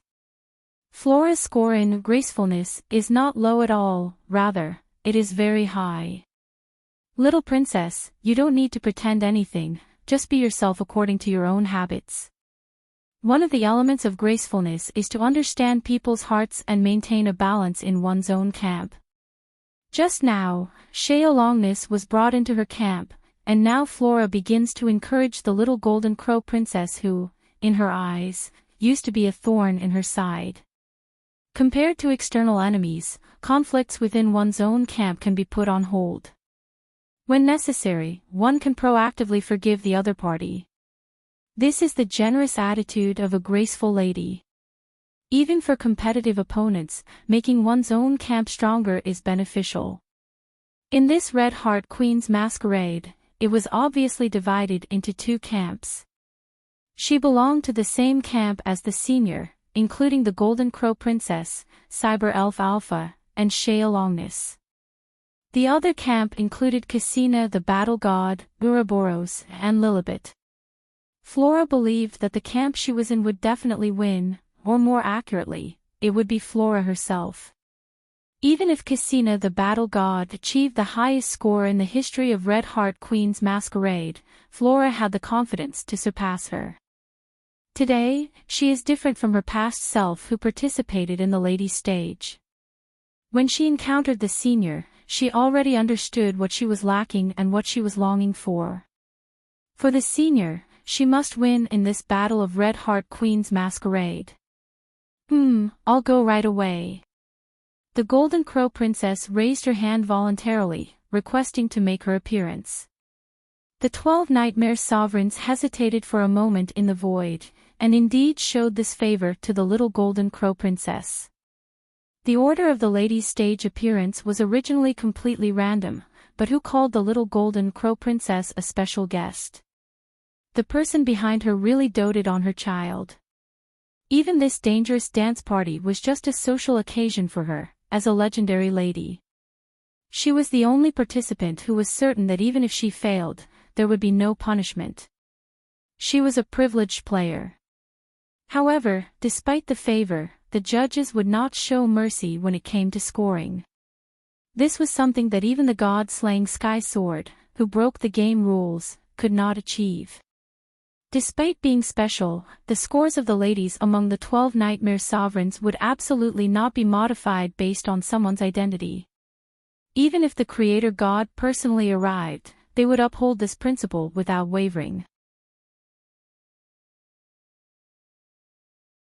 Chapter 1297, The World of the Sun. The Golden Crow Princess, who is required to participate in the war because of her special identity, showed her true nature as the great Sun Crow as soon as she entered the field. Burning, burning, burning. The earth is burning. The ocean is burning.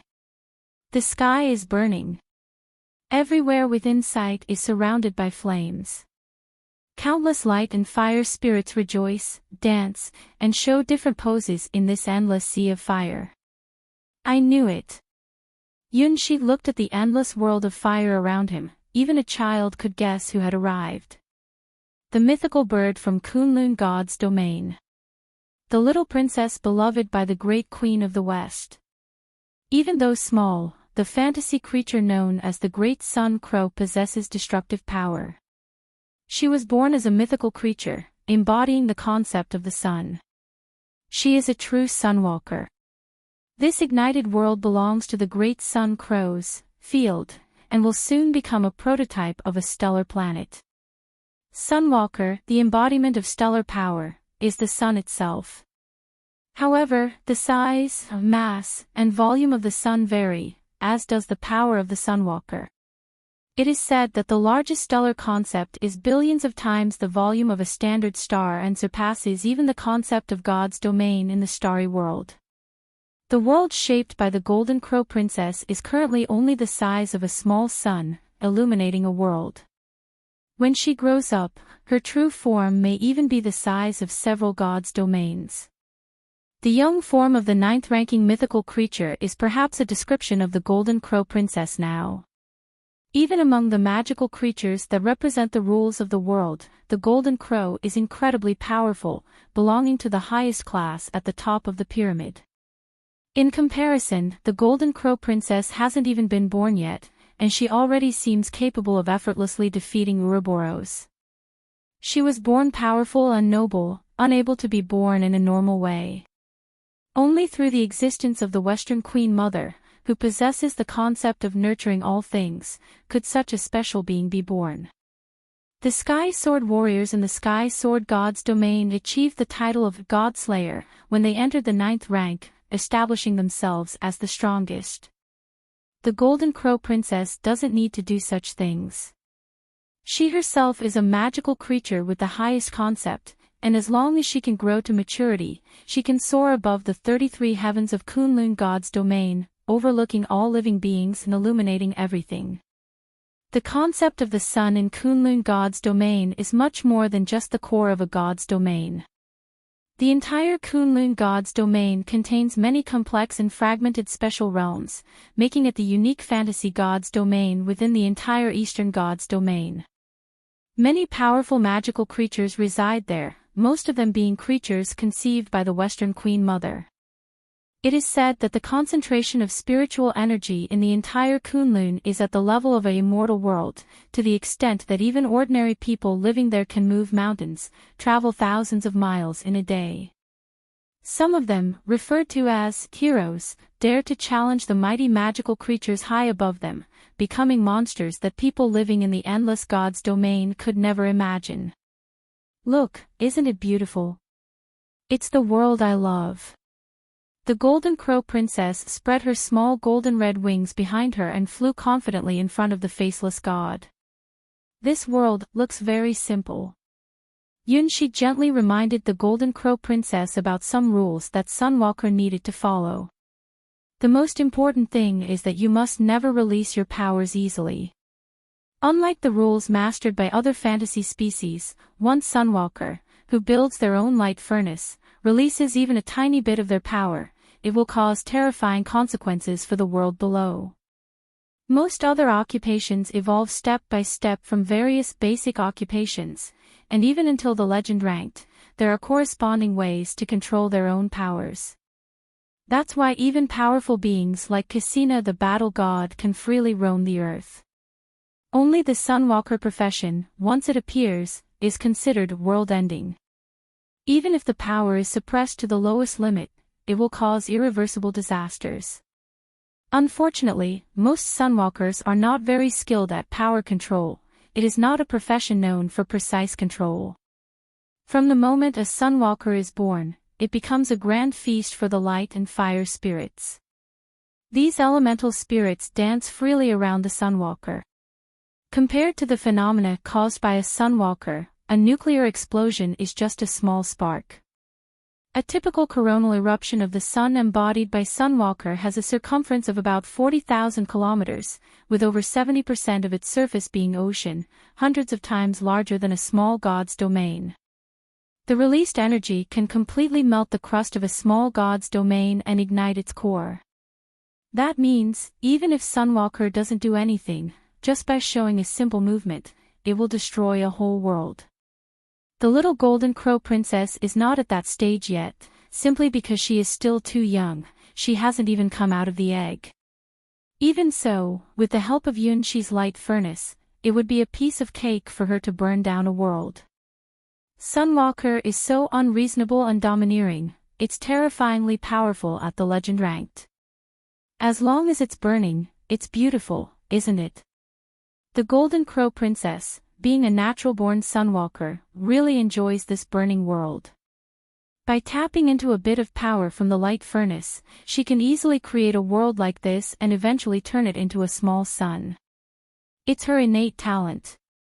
Others can't come into this kind of world. Although Yunshik awakened his Starchild's memories, he couldn't fully grasp the power of a Sunwalker. He looked at the golden red elves around him and gave a bitter smile. It's great like this, to be able to spend time in a world of just the two of us with the person we love. The most romantic thing is to ignite the void with the person you love. The Golden Crow Princess blushed and thought of the time not long ago when she met him and built the light furnace together. That must be destiny. Sunwalker, it's best to be with Sunwalker, a world of pure light and fire when the two are together. A golden red world, a romantic world unique to Sunwalkers. The scorching, bursting corona, the solar particle storms that cover light years of distance, that is the time when Sunwalkers have their encounters. The sun god, people often call the embodiment of the sun. Even in the era of endless God's domain, people faithfully believe in this concept that is close to the origin of civilization. Compared to the so-called Church of the God of Light, the faith of the Sun God Church is simpler and purer. Because no matter how much time passes, the sun is always there, eternal and unchanged. Compared to the fleeting length of human and even civilization's existence, the concept of the sun, a stellar body that exists in units of billions, is truly sacred and special. Chapter 1298, Creating the Sun's Method. Love is a burning flame, an exploding sun. The proud Golden Crow Princess showed off her unique way of expressing love to Yunshi, with an excited and radiant look. She didn't know why, but whenever she was with the silver-haired big sister in front of her, her mood and body felt especially active. It's irresistible, I want to burn, burn, burn. Responding to the Golden Crow Princess's mood, many golden red lights and fire spirits scattered in the sky and earth became even more unrestrained. Bursts of flares exploded one after another, forming golden red mushroom clouds. If the mages in Sia's world saw this, they would probably go completely crazy. This astronomical phenomenon is thousands of times the scale of the nuclear explosion forbidden spell. If a flare like this bursts on the land of Sia's world, it's afraid that an area of millions of miles will turn into scorched earth. This is based on the fact that the essence of Sia's world is the corpse of the legend-ranked Leviathan, the sky beast. In a weaker god's domain, the energy from one flare explosion can wipe out the entire human population of God's domain. It really is reckless. Yunshi looked silently at the flare explosion created by the Golden Crow Princess. Compared to this explosion, the impact caused by his landing in Sia's world was truly insignificant. The legend ranked is just so unreasonable. Even within the seemingly small body of the Golden Crow Princess, it contains the power to destroy the heavens and the earth. The Golden Crow Princess can use the same light furnace to create a powerful force, while Yunshi can only use it to toast bread. However, Yunshi is familiar with this power. In the future depicted by the White Lotus secret treasure, he has also mastered this exact same power. Like the Golden Crow Princess, he transforms into the sun, spreading endless light and fire wherever he looks. He and she dance together in the sky, illuminating everything. That is the future of the Sunwalker, where there is another sun that can withstand the sun's temperature. Even more, the two suns can merge into one, inseparable. Perhaps that is the future the Golden Crow Princess desires. Although she is still young, she is a divine fantasy creature, and under the protection of the Queen of the Western Kunlun God's domain, she has infinite time to grow. Her future is filled with endless brightness. Alright, I'm going to start too. After watching Longness and Cassina the battle god's outstanding performance, not counting Ouroboros, the Golden Crow Princess also felt motivated. Show your best side to achieve high scores. The Golden Crow Princess prepared her own trump card. Big sister, fly with me.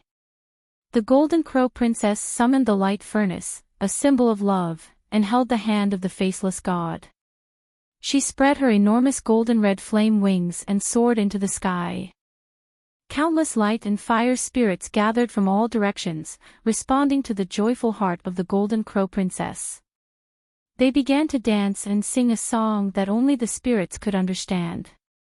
It was not any language that could be written or accumulated, but a direct connection to the heavens and earth.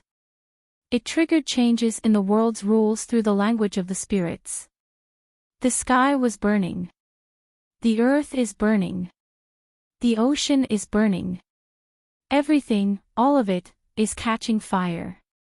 The whole world has entered its final fusion state, where all matter begins to transform towards something more extraordinary. This is the final composition of the world's destruction, as well as the prelude to the birth of the sun.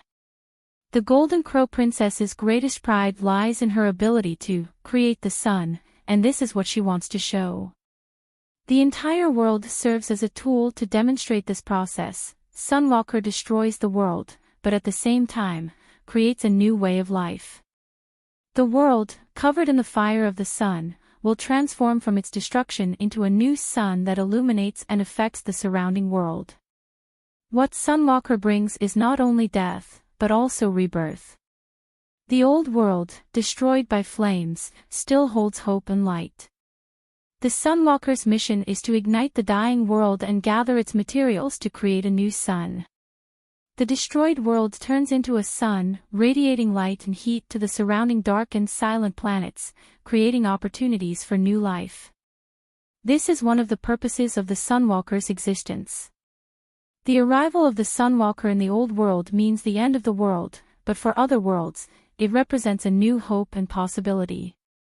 The burning land gradually transforms and forms one enormous blister after another. Inside each blister are countless golden red flames, the sun fire released by the Golden Crow Princess, the culprit behind the world's destruction. There are no living intelligent creatures in this world. Perhaps traces of civilization appeared long, long ago, but after the long dark years, the entire planet has become silent, with only remnants of cities and debris at the bottom of the sea to prove that beings once inhabited this world. However, all of this is about to disappear. The Golden Crow Princess lit up the world to show her love. All traces of civilization have been burned away, and the land and oceans have turned into large golden red bubbles, filled with the substance that will form a new sun. Love means moving forward with courage. The Golden Crow Princess raised her little hand confidently, pointing at the golden red bubbles that covered the entire world. The light furnace started to ignite. 3, 2, 1. Countless feathers turned into golden red streams of light that pierced through the world, like popping bubbles that penetrated the already evolved golden red bubbles. The world exploded. One after another, golden red bubbles formed, creating a destructive flow of light. All the substances turned into gas at temperatures of millions or even higher, continuously triggering a chain reaction. This was the moment of the sun's birth. This was the complete destruction of the old world and the instant of the new world's birth. Even the 12 nightmare sovereigns couldn't take their eyes off this evolution process. It was an extremely rare natural phenomenon, rarely observed even in the long life of a nightmare sovereign. Only beings like the Sunwalker, who possessed the legend ranked, could achieve such a feat compared to the straightforward destruction of stars, 10 stars, or 100 stars with the god-slaying sky sword. The complexity here reached unimaginable heights. Destroying the world was a simple matter for beings of the legend ranked. Even the Ouroboros, the renowned shame of fantasy species, could accomplish it. However, most gods couldn't achieve the transformation of the world into a completely new state after its destruction. The method of creating a sun can be said to be a privilege of the legend ranked, the Sunwalker. It is also the fundamental reason why they are regarded as the sun god. Billions of flowing lights passed by the faceless god, releasing a powerful storm of particles that could destroy the heavens and the earth. Among them, countless black spots were mixed in. The entire old world was completely ignited and exploded, but it was not just a simple matter of bone shattering. It was producing magical transformations. The entire world's matter is evolving towards a higher level. The original form of the planet is expanding while also shrinking. Inside the star's core, a massive spherical object is formed. It is the core of the sun, experiencing many unobservable phenomena. Beyond the sphere of light is the continuously changing chromosphere, where strange needle-like objects occasionally appear. The temperature is more unpredictable than the layer of light, releasing a lot of red light. Lastly, there is the most active and ever-changing corona. Astronomical scale flares and black spot phenomena are happening constantly here. Countless sun particle storms disperse from the corona, releasing into the surrounding dark void. Only a small portion of the energy is needed to give a cold and lifeless world the opportunity to nurture life. Only by understanding the essence of the sun can one truly become the sun and then create suns.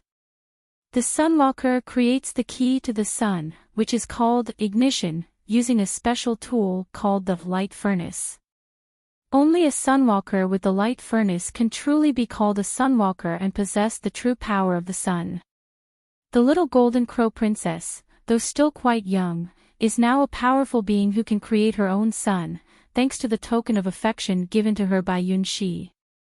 Even though she is young, she is a legendary fantasy creature that possesses the power of the sun god. When her wings grow, her true form will cover countless realms within God's domain, extending her influence beyond its boundaries, even reaching into the distant dark void. God's domain, a world inhabited by intelligent beings, is only a small part of the entire starry sky in Endless God's domain.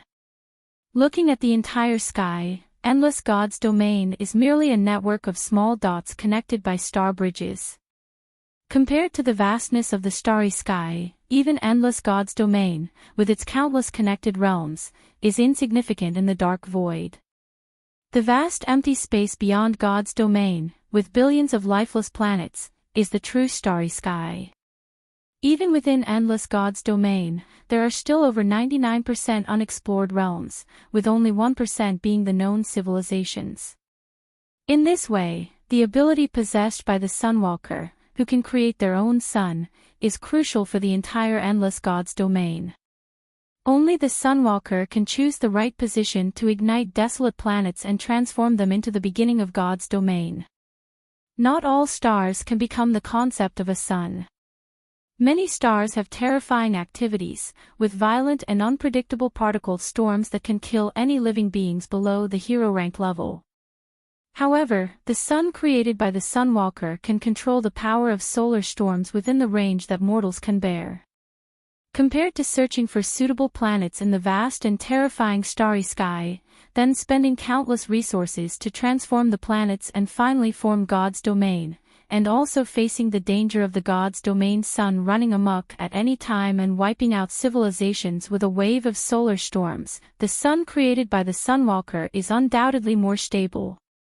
At least in terms of the length of human civilization, the sun created by the Sunwalker can be said to be eternal and unchanging. If there is a Sunwalker that transforms themselves into a sun to shine upon all things, then this God's domain will receive the blessing of the sun god, and the vitality of the entire God's domain will be abundant to an unimaginable extent, without any disasters caused by the sun. Even for a fantasy God's domain like Kunlun God's domain, they also desire such a sun. That's why the Golden Crow Princess is blessed and anticipated by countless fantasy species, even while still in her egg. When she flies up to the 33 heavens, the whole Kunlun God's domain will usher in a new era, a complete transformation, and a flourishing time. The fantasy species and other intelligent beings who live in Kunlun God's domain even had a name for that era, chaos. It will be a completely new and changing era, even though it has not arrived yet. But the powerful fantasy species dwelling at the top of Kunlun have already sensed glimpses of the future. The Golden Crow Princess dances above the 33 heavens, her enormous figure embracing Kunlun. When she opens her eyes, it is daytime. When she closes her eyes, it is nighttime. Gods of water and fire will be born, and giant trees will rise from the ground, connecting the 33 heavens to the human world. Even the humblest humans, as long as they can walk upon that towering giant tree, can also see the scenery of the 33 heavens. A world where humans and gods live together. Semi-divine heroes and legendary fantasy species inhabit the same land in this world. It will give birth to great civilizations and a world of imagination. That world is called Chaos, symbolizing the untamed void and the scenery of the beginning of heaven and earth. And the beginning of all this was the birth of the Golden Crow Princess, the arrival of the true sun in Kunlun God's domain. When she broke out of the egg, replacing the current sun in Kunlun God's domain, becoming the true Great Sun Crow, it was the turning point of Chaos's birth, the era of transformation for Kunlun God's domain. At this moment, what the Golden Crow Princess showed to Yunxi was the great achievement she would accomplish in the future. Based on the perfect light furnace he gave her, she transformed into a beautiful sun. Although it's still a speculation, this sun is far from the ideal image of the Golden Crow Princess, but everything will start from here. What she performed for Yunxi was the fate and origin of a world. It's truly a great power. Even though he wouldn't choose the path of a sunwalker for a certain reason, Yunxi was still fascinated by the great power displayed by the Golden Crow Princess. He vaguely felt that he had formed an inexplicable bond with such power. Perhaps, in some future, he would also possess such power, the ability to create a sun. The power of a sunwalker doesn't seem unfamiliar to him at all. It seemed like a very long time ago, he had the power to create such a perfect light furnace for the Golden Crow Princess. Starchild, it should be very easy to become a sunwalker.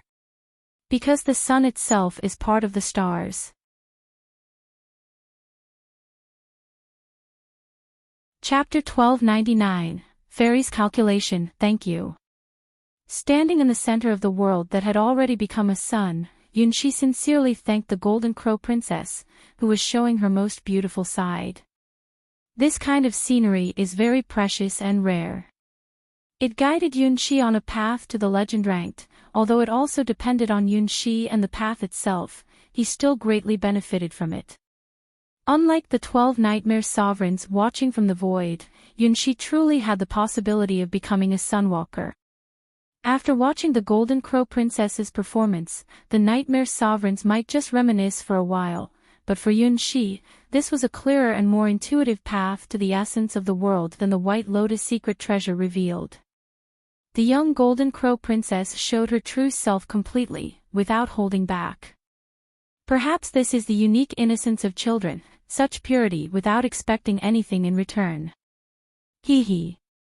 Being stared at by Yunxi, the Golden Crow Princess laughed a little embarrassedly.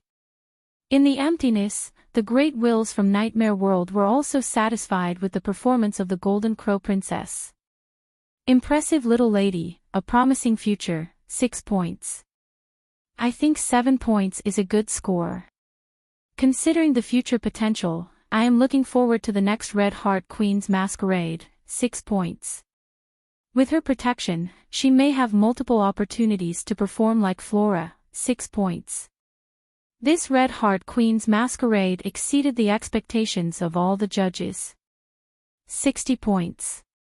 This is the final score given by the 12 judges to the little Golden Crow Princess from Kunlun God's domain.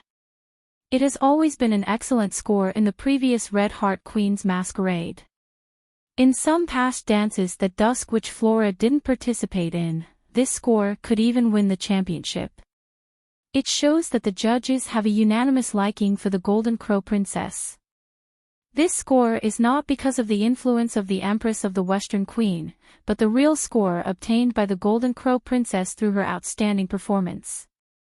With the extremely strict scoring criteria of the 12 Nightmare Sovereigns, 60 points can be considered as surpassing the majority of female deities and fantasy creatures in the Endless Gods domain, placing her in the top tier of the entire Ladies' World pyramid. 60 points.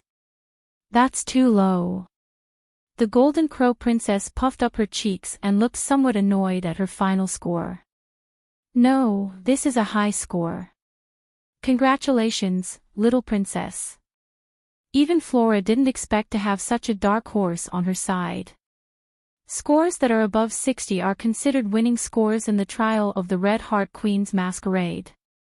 The trial consists of 3 rounds, and even she cannot guarantee that she will score above 60 every time. Of course, when she doesn't get a score above 60, the performance of other contestants is even worse, with just a few points in comparison.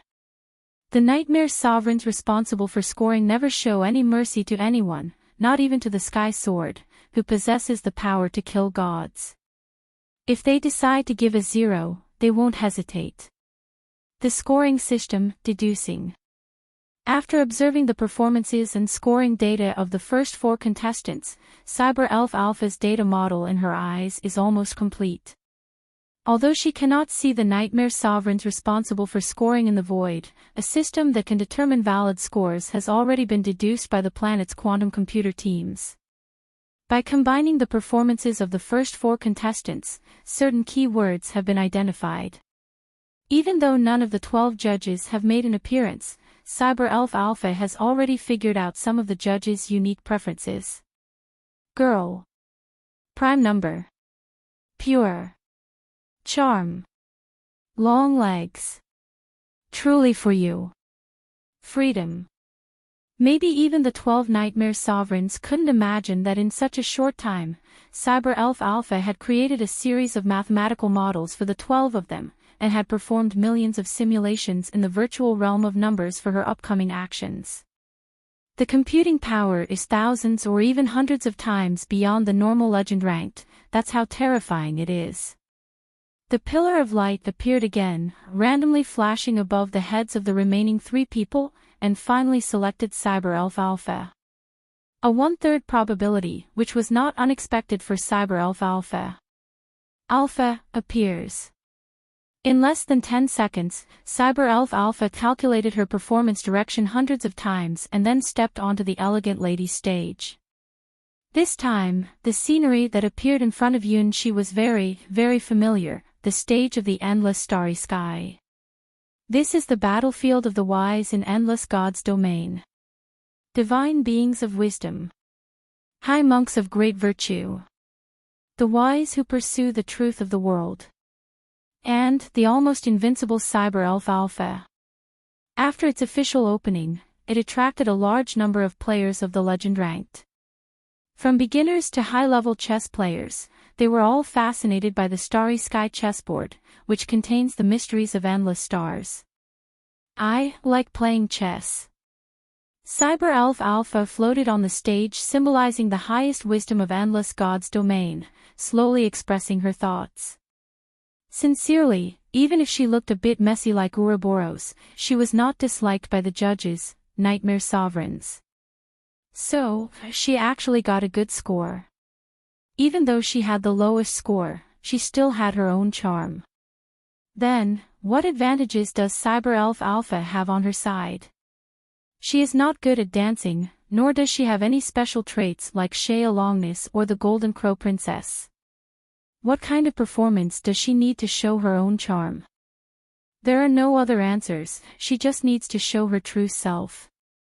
What a beautiful underwater world. Yunshi looked at the familiar chessboard around him, and his softest part of the heart was quietly touched. This is where he changed his own destiny. If it weren't for this place, he probably would never have encountered so many legends. Although he could only feel the existence of others through the chessboard, playing against opponents like Cyber Elf Alpha, Jewel Princess, the God of Wisdom, and Maha Mystery, on the starry sky chessboard made Yunshi enjoy playing chess very much. In this world, Cyber Elf Alpha is the person he feels closest to, and he always has a happy time playing chess with her. Here is the ultimate answer I am searching for. Cyber Elf Alpha stared at the faceless god opposite her, giving herself a command. For now, bring this goal to her final opponent. The mysterious enemy on the starry sky chessboard, who appeared and disappeared without a trace, and even she couldn't find any useful information about him, a cloud in the sky. Although this deduction is incorrect, it doesn't matter, all she needs is a virtual set of instructions.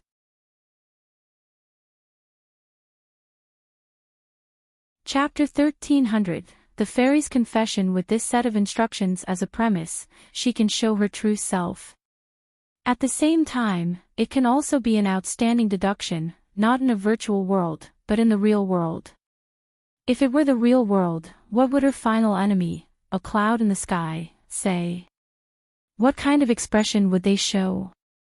Even after countless deductions in the virtual world with the teams of planet quantum computers, this is still a question without a correct answer.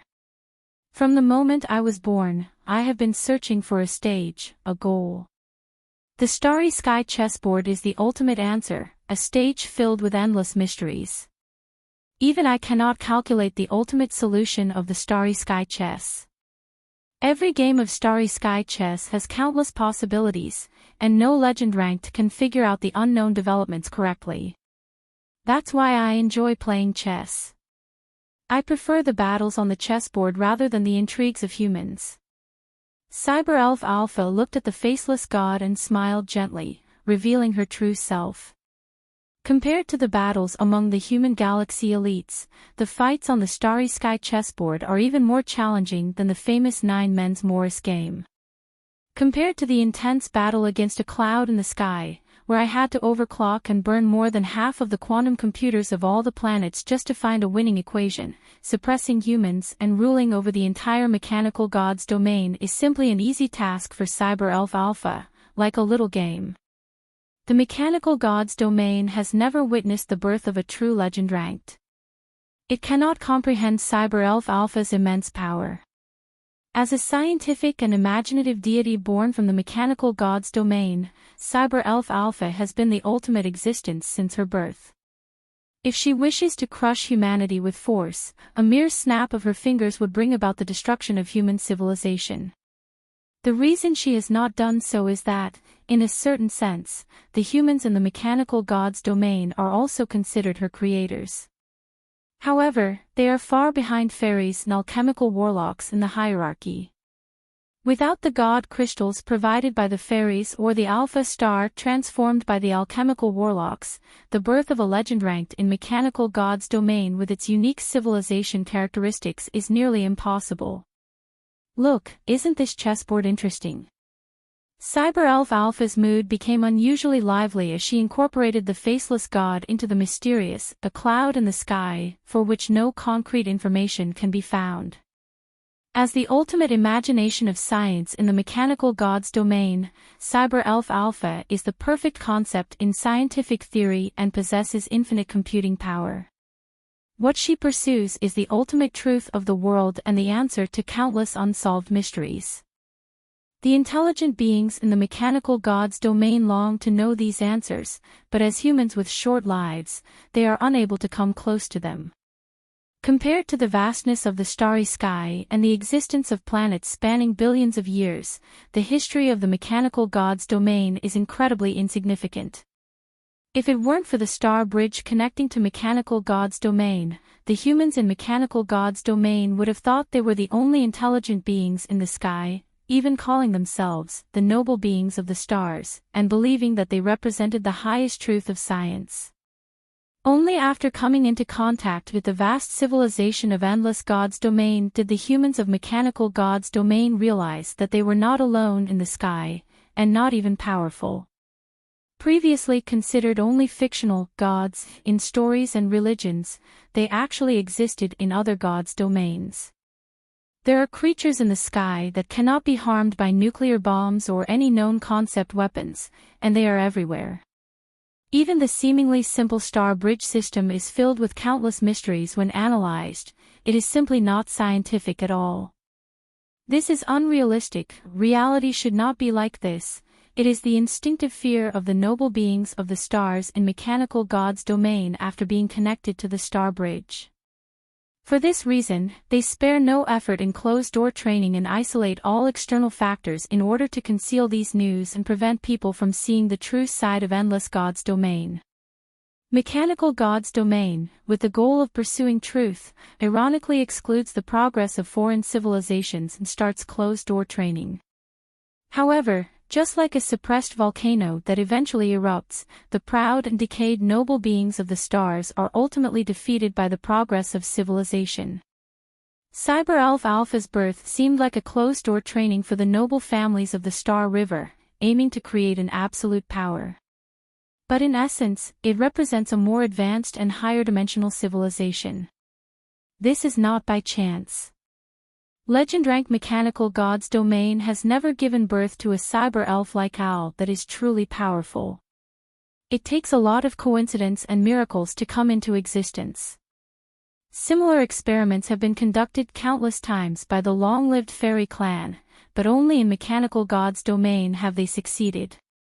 Because she is the future that mechanical God's domain desires, a great existence that those foolish noble families of the Star River cannot even imagine. Playing chess is a very, very joyful thing. Every time I encounter a different opponent, I can obtain different data. The more data I collect, the closer I get to the truth. There is no need to conceal my purpose, nor is there a need to hide anything. Cyber Elf Alpha always dominates on the starry sky chessboard, never showing mercy. It is a recognized personal style by all star chess players who have played against Cyber Elf Alpha. However, there are many star chess players who want to play chess with Cyber Elf Alpha every day. Even though they will be defeated by Cyber Elf Alpha in chess, they can still have a clearer understanding of the mysteries of the starry sky chessboard. The more Cyber Elf Alpha defeats them, the more crazy they become. Even though their blood vessels burst and they have heart attacks with every game, they just can't stop. These people are beyond help. The starry sky chessboard contains countless rules and variations, which become even more fascinating in higher-level chess games. Just like the game of star collapse between Cyber Elf Alpha and a cloud in the sky, which is known as one of the divine battles on the starry sky chessboard. It was only when the starry sky chess master A Cloud in the Sky unleashed the power of star collapse that other star chess players realized that starry sky chess could be played like this, in such a way. If it weren't for the elusive starry sky chess master A Cloud in the Sky, there would probably be a long list of star chess players who want to play against him. Inside, there are many powerful players of the legend ranked from endless God's domain. You're very strong. Why can you be so strong? How many times stronger is your computing power compared to mine? How can we figure out the answer like that? Cyber Elf Alpha blushed a little on her cheeks and looked at Yunxi, who looked completely confused. Yunxi felt a little afraid.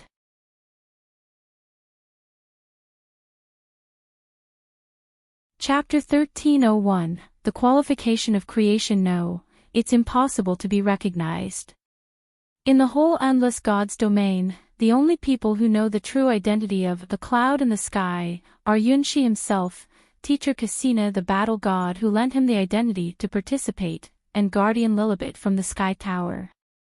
Even though Yunxi later mysteriously entered the world of mechanical God's domain, disguised his identity to solve the problem in mechanical God's domain, and acted as a bridge between Cyber Elf Alpha and humans, he only exposed the identity of a cloud in the sky. So, who is Cyber Elf Alpha talking to? Starry sky chess, it's a very strange phenomenon. Cyber Elf Alpha didn't explain it, nor did she need to. All she wanted to do was express her thoughts in her heart. Or, it can also be called a kind of pre-exercise. Even with such massive computing power, she couldn't find any trace of a cloud in the sky on the starry sky chessboard. The mysterious starry sky chess master, just like the code name, A Cloud in the Sky, is elusive. Nobody knows what race he belongs to or why he has such exceptional chess skills. Because of his way of playing chess, the opening move Tianyuan, which was originally seen as a losing strategy, is now being studied tirelessly by all high-ranked star chess players. Every Starry Sky chess score left by him has been reviewed countless times by these chess players. Due to the unique nature of Starry Sky chess, the scores can only be used as a reference. Unless you actually play the game, you can't truly feel the ever-changing situation on the chessboard. When newcomers look at the Starry Sky Chess Masters scores, it feels completely different from looking at Cyber Elf Alpha scores. Cyber Elf Alpha's scores are decisive, fierce, and unmatched in their offensive and killing moves. Unless you're playing against the Starry Sky Chess Master, you'll almost always be slaughtered with overwhelming superiority. Even chess players who can't even make it to the lowest rank can feel the terrifying suppression when they look at Cyber Elf Alpha's scores, giving them a chilling shiver down their spine. You can't win, absolutely can't win. Cyber Elf Alpha's advantage is to crush you from the beginning until the end, without even giving you a moment to catch your breath. In comparison, most of the time the Starry Sky Chess Master's scores look simple, and sometimes they even give you the illusion, I can also win. More than one person has this feeling, it's actually many people who have experienced it. If you only look at the chess moves, a lot of people can't tell who the Starry Sky Chess Master is. Because when he plays against someone in the beginning, it seems like both players have an equal chance of winning, or even sometimes it looks like he's at a disadvantage. Starting with Tianyuan, giving you a big gift from the beginning, this is probably the only fixed formula of the Starry Sky Chess Master. And as you continue playing, you will realize that you have unknowingly lost. Unlike Cyber Elf Alpha who likes to win quickly, the Starry Sky Chess Master often plays until the later part of the game. It's easy for people to have the wrong impression and think there's still hope in this game. In reality, there is no such thing. Many star chess players have realized after analyzing their games multiple times that they had already lost in the middle of the game, and the later part is just a waste of time. You won't even realize how you lost when playing against him. That's the style of the Starry Sky Chess Master. Only in a very small number of games, to be exact, those few games played against Cyber Elf Alpha, the Starry Sky Chess Master shows his truly terrifying side. It's not that he can't attack, it's just not necessary to do so. Only crazy moves, like those of Cyber Elf Alpha, can truly draw out the power of the Starry Sky Chess Master, and let other star chess players who haven't reached this level see a glimpse of the true strength of the Starry Sky Chess. That was a disaster so terrible that even the stars could collapse, and even someone as powerful as Cyber Elf Alpha was pushed to the brink of collapse. Remembering that game, Cyber Elf Alpha's cheeks flushed once again. I used to think I was the strongest in Starry Sky Chess, capable of defeating all opponents. But I was wrong. Starry Sky Chess is not just about winning through calculation power, there are more complex elements involved. Having higher calculation power is one way to victory, but not the only way. I think I need more unknown fields to expand my database and understand more rules. Like this. Cyber Elf Alpha stretched out her small, white hand and snapped her fingers. In the starry sky, beautiful and enchanting figures began to appear one after another. Behind them, there were huge and beautifully designed planets. Each planet was surrounded by numerous synchronized orbit satellites. In space, there were enormous mirrors reflecting the brightness of the stars onto the ground. The planets were transformed by Cyber Elf Alpha with an unparalleled sense of order.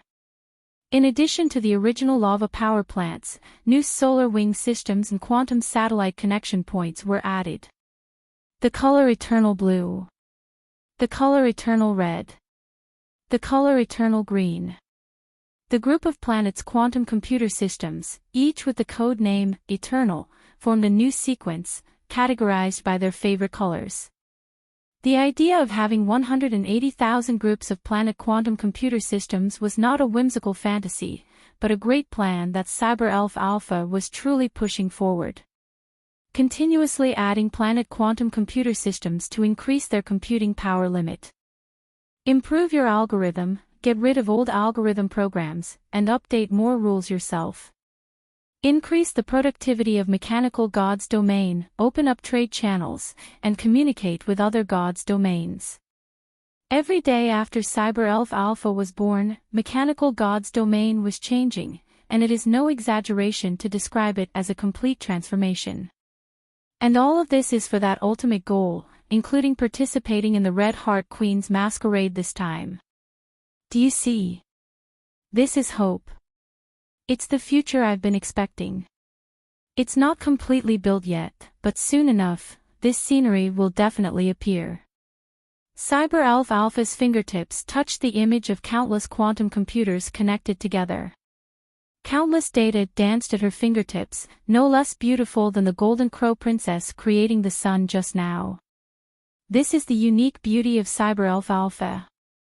The quantum crystal wings behind her are releasing words that contain the entire rules of mechanical gods domain. Simple 0 and 1 weave the outline of the whole world, and the meaning contained in it touches the 12 nightmare sovereigns deeply. That is, the talent for creation. Cyber Elf. I have heard that it is a new type of deity. It's truly unexpected, even more terrifying than I imagined.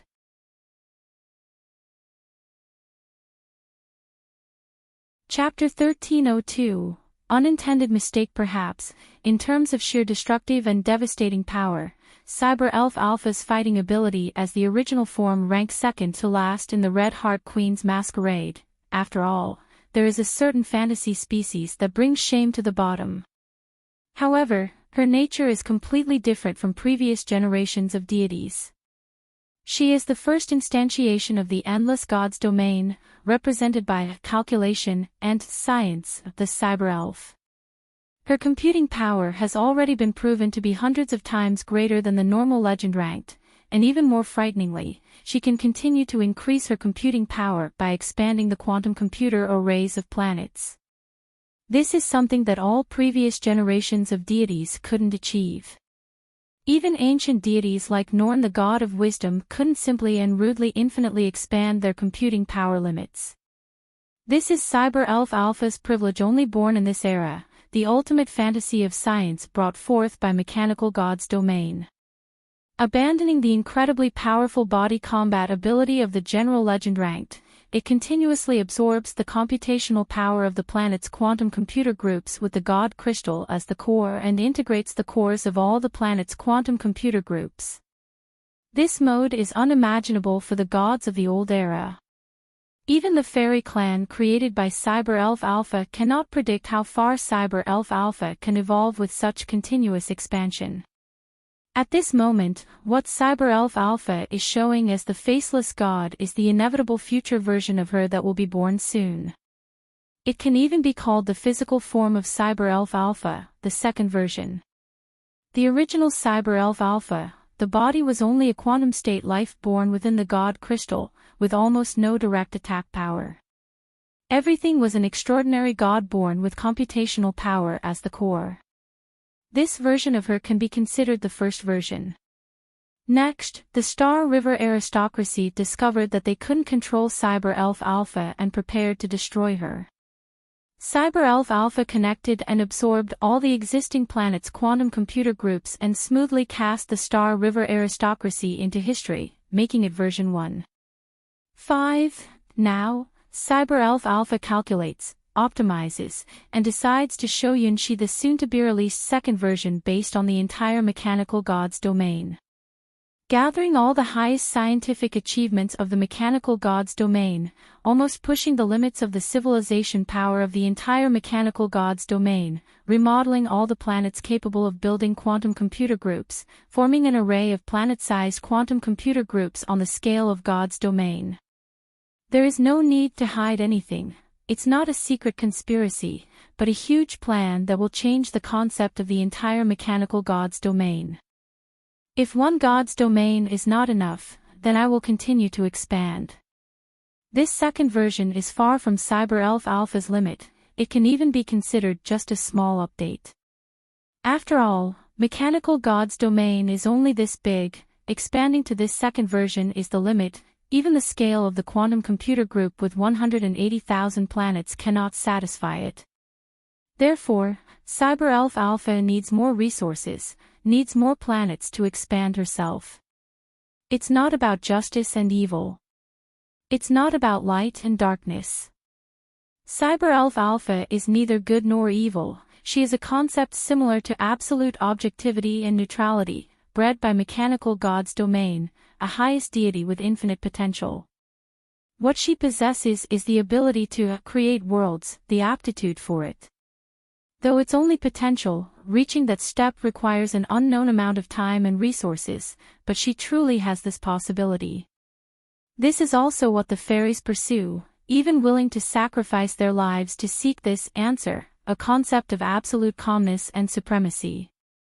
Cyber-Elf Alpha, she is the most successful creation of fairies and alchemy warlocks. Her birth represents a huge change in Endless God's domain, and many people have noticed this. In order to replicate her success, more than one legend-ranked individual has fought over the already extremely rare God Crystal. This special crystal that appeared only after the twilight of the gods' battlefield is now a highly sought-after super resource in the eyes of major forces. According to the fairies' expectations, Cyber-Elf Alpha, born from the God Crystal, should be completely calm and naturally unaffected by anything, a supreme being with the potential to reach the level of creation. No one would have expected that someone could defeat the supposedly invincible Cyber-Elf Alpha on the starry sky chessboard. This is an extremely unlikely event that even the fairies cannot predict, and can even be described as a random occurrence with zero probability. Even the fairies themselves, including the 9th-ranked mythical fairy, cannot defeat Cyber-Elf Alpha on the starry sky chessboard. With hundreds or even thousands of times the computational power of the legend-ranked, how could Cyber-Elf Alpha possibly lose at chess? Even if she played chess with all the best players in Endless God's domain, she would still win against everyone without even trying. The immense advantage in computing power is reflected on the starry sky chessboard, like the difference between an elephant and an ant. How could she possibly lose? With the help of the legendary star chess player from Endless God's domain, Cyber-Elf Alpha could perfect her divine identity. Absolutely invincible. Extraordinary and eternal. Like the divine words that awakened Cyber-Elf Alpha at birth. If I were to disappear from this world, who would know my life's accomplishments? No one can truly know my lost path. My desires move silently and without a trace. If I disappear, nothing can stop it, but my journey cannot be blocked. Disasters come, endless and unstoppable. My fears, my tears, convey emptiness in my heart. Dressed in emptiness, all thoughts are gray, and the view is devastated. The gods have perished, dusk approaches, but the radiance will never fade, and I shall remain forever.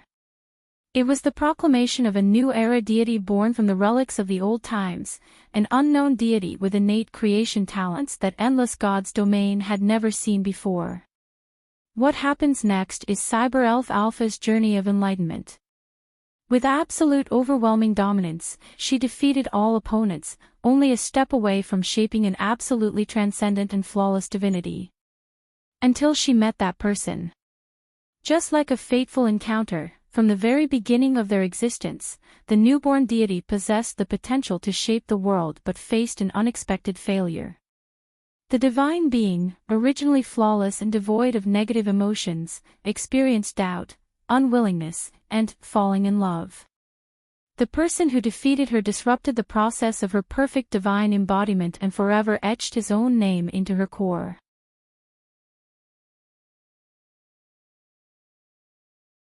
Chapter 1303, The Imperfect. Or even now, she cannot comprehend how that person managed to do it.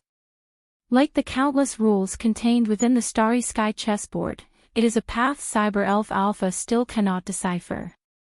To Cyber-Elf Alpha, that person is special, unlike any other legend ranked. That's why she cared so much, going out of her way to do something unnecessary, channeling all the power of mechanical God's domain to expand the quantum computer systems of multiple planets, at any cost. Everything was done for the sake of one person. Regardless of good or evil, but extremely persistent. That person is the figure Cyber Elf Alpha pursues. At this moment, Cyber Elf Alpha briefly projected the figure of that person onto the faceless god using a set of instructions, then, like the Golden Crow Princess, she displayed her own future path. Whether it's hitting the mark accidentally or the all-seeing heaven, this move hit the bullseye. That person, also known as Yun Shi, who goes by the alias, A Cloud in the Sky, was startled. As Yun Shi looked at the outline of mechanical God's domain that Cyber Elf Alpha revealed for him, he was just as amazed as Cyber Elf Alpha was at his chess moves. Seriously? Just for a game of chess, it has to come to this extent. This is transforming the entire God's domain, with a difficulty that can rival the Golden Crow Princess igniting the world to create a sun, and it's far from the limit. For you, I will become stronger. Cyber Elf Alpha's expression was serious, as she temporarily designated the faceless god as the cloud in the sky, using a compulsory set of instructions. She was completely immersed in her own future plans.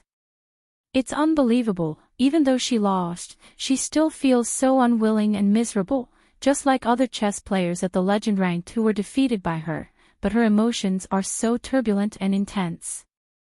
She wants to continue playing chess with him. She wants to continue challenging this mysterious opponent on the starry sky chessboard stage. The quantum crystal explosion that follows the unbeatable attacking route. The steel girl who follows the strict defensive route.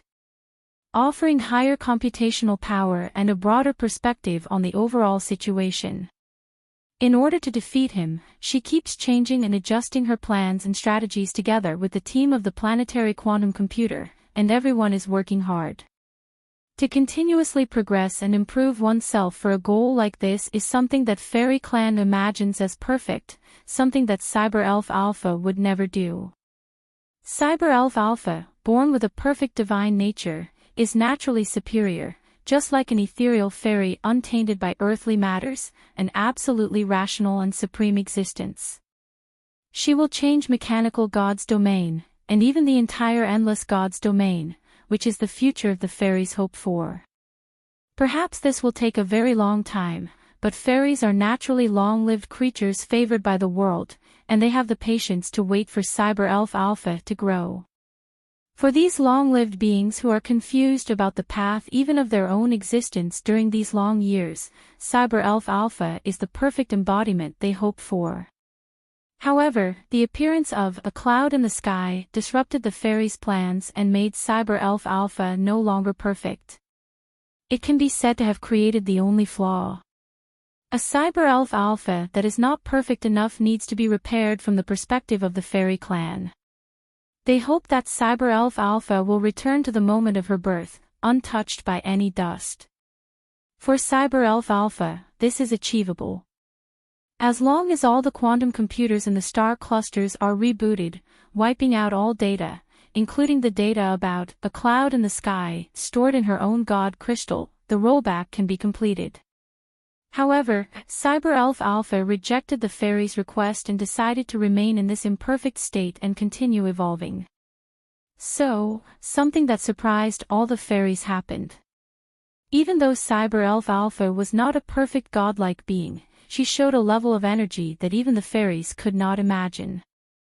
Her evolution was hundreds of times faster than what the fairies had expected. Taking the mechanical God's domain as an example, Cyber Elf Alpha gradually infiltrated the power of the planet's quantum computer system. The fairies had already foreseen that she would master the plan of the mechanical God's domain in the future. According to the fairies' predictions, this future was supposed to occur 100 years later. By that time, Cyber Elf Alpha would have become completely familiar with how to interact with humans. After surviving the generation of starry nobles who created her, she would silently influence the next generation, allowing the mechanical gods domain to naturally transition into the era of believing in Cyber Elf Alpha. Humans were unable to leave the planet's quantum computer system, and they had grown accustomed to Cyber Elf Alpha's presence. Naturally, they would not resist Cyber Elf Alpha, and she, in turn, would get used to coexisting with humans, gradually influencing the entire mechanical gods domain. In approximately 200 to 300 years, Cyber Elf Alpha would effortlessly gain the faith of the entire mechanical gods domain and become its sole divine deity. Only then would it be necessary for Cyber Elf Alpha to demonstrate miraculous power and guide the wisdom deities of the entire mechanical gods domain forward. From the fairies' perspective of time, achieving this accomplishment in a few hundred years was not slow at all.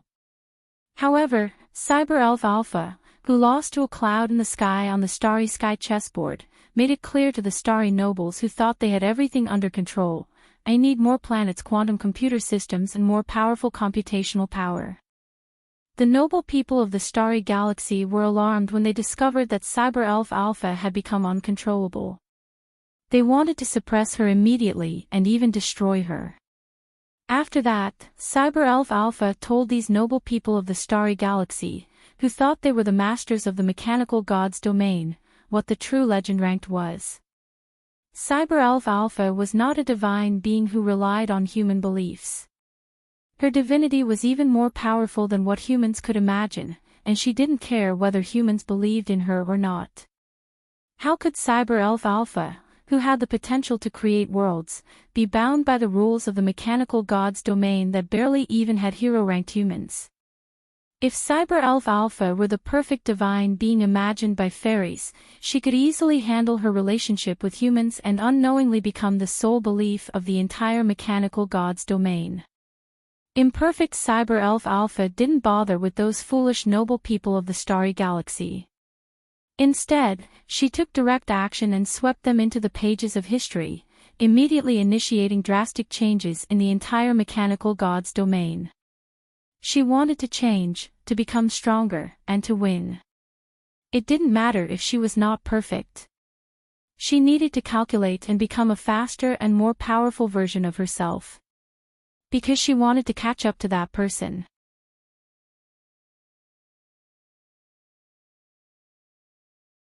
Chapter 1304, The Program Written for You. One day, I will surpass you.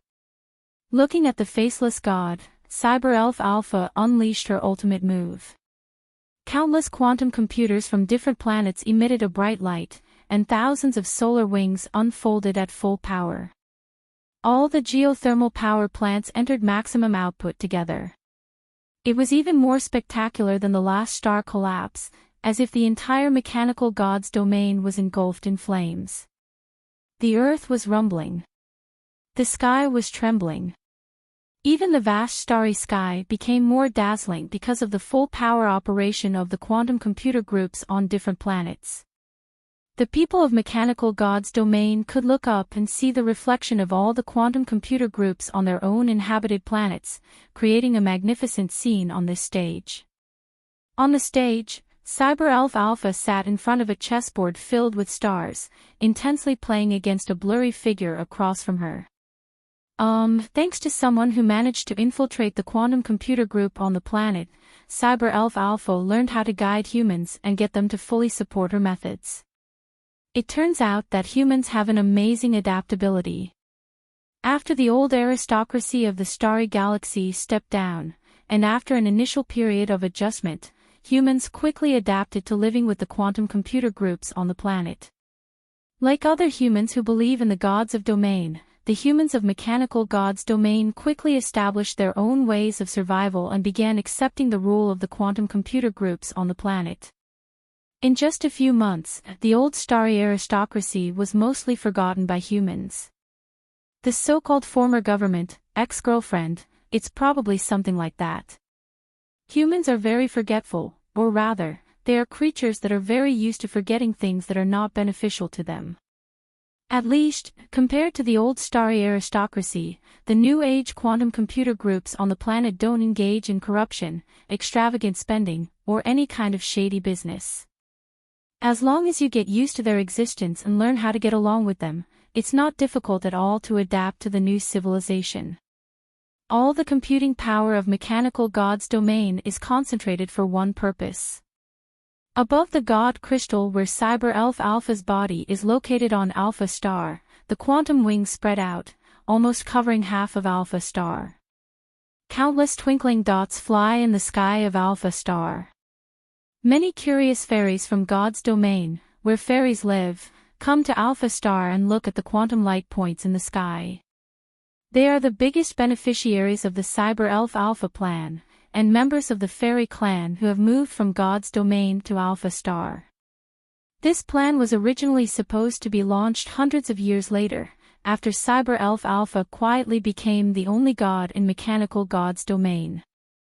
Now, it has been realized in just a few months. Cyber Elf Alpha has accepted the immigration of the fairies, and her Alpha Star where she is based has undergone a complete transformation. A large number of lush forests have sprung up, and even the fairy clan's specialty, the golden orchid, has been transplanted here. Creating Cyber Elf Alpha is just the first step in the fairy clan's experimental plan. There are many more steps that Cyber Elf Alpha needs to achieve, and she is willing to accept the resources from the fairies to expand her computing power and achieve a more perfect form.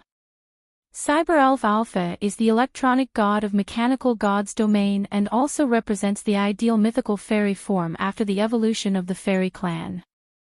The construction plan for a brand new planet quantum computer includes experimental plans to transform some aspects of fairy clan life forms. Some fairies who are tired of this world and have lost hope for the future hope to break free from their original physical forms and transform into a completely new existence. This is Cyber Elf Alpha's special way of expressing emotions through a quantum light screen map that covers the starry sky, bringing her computing power to its highest limit. Eternal blue, eternal red, eternal green. One by one, the personalities of the starry quantum computer groups appear, focusing all their computing power on Cyber Elf Alpha alone. This is their mission and duty. Cyber Elf Alpha doesn't need the power of human faith, but she needs the support of the starry quantum computer groups. She is not alone in the battle. Yunshi looked at this incredibly magnificent and spectacular scene, shocked and unable to speak. Not only Yunshi, but also the 12 nightmare sovereigns in the void were amazed. Such a scene didn't display the devastating power that humans imagine curses to have. Only beings at the level of Nightmare Sovereign can truly feel its shock. Despite being just a prototype, Cyber Elf Alpha unquestionably showed her own potential for the ability to create. This deity is even more outstanding than what the fairy clan and alchemical warlocks could ever imagine. The perfect divinity crafted by the fairy clan with the god crystal can only reach the 9th rank. Among all objects that can be used as reference, this is the closest to the concept of perfection. It is based on the fairy clan's strongest mythical fairy, a naturally perfect existence. However, the current Cyber Elf Alpha has surpassed the limitations of that rank. She is not perfect, but she possesses even higher potential than a perfectly created 9th rank mythical fairy. Despite her flaws, she transcends the initial definition of fairies and displays even more incredible potential. The experiment to create a deity with the god crystal can be said to have achieved better results than expected. The birth of Cyber Elf Alpha is truly an unimaginable miracle. The Nightmare Sovereigns are not ignorant about the experiments of the fairies. Ever since the twilight of the gods, they have tirelessly studied this subject out of limitless curiosity. The resources invested in this endeavor are astronomical. Unfortunately, most of the experiments ended in failure. To be precise, Cyber Elf Alpha was the only true success. The experiment of using the god crystal to create divine beings proved almost impossible to recreate the ancient gods of old. Some of the experiments even attracted the attention of the Abyss, resulting in the creation of extremely distorted and sinister objects. Cyber Elf Alpha's birth can be described as a complete miracle. The imaginative fairies took the god crystal to the mechanical god's domain, where there was no soil for any belief in gods. Against all odds, they completed the great experiment named Cyber Elf Alpha. 7 points. This is a gift for the newly born electronic deity. 7 points. She deserves this score.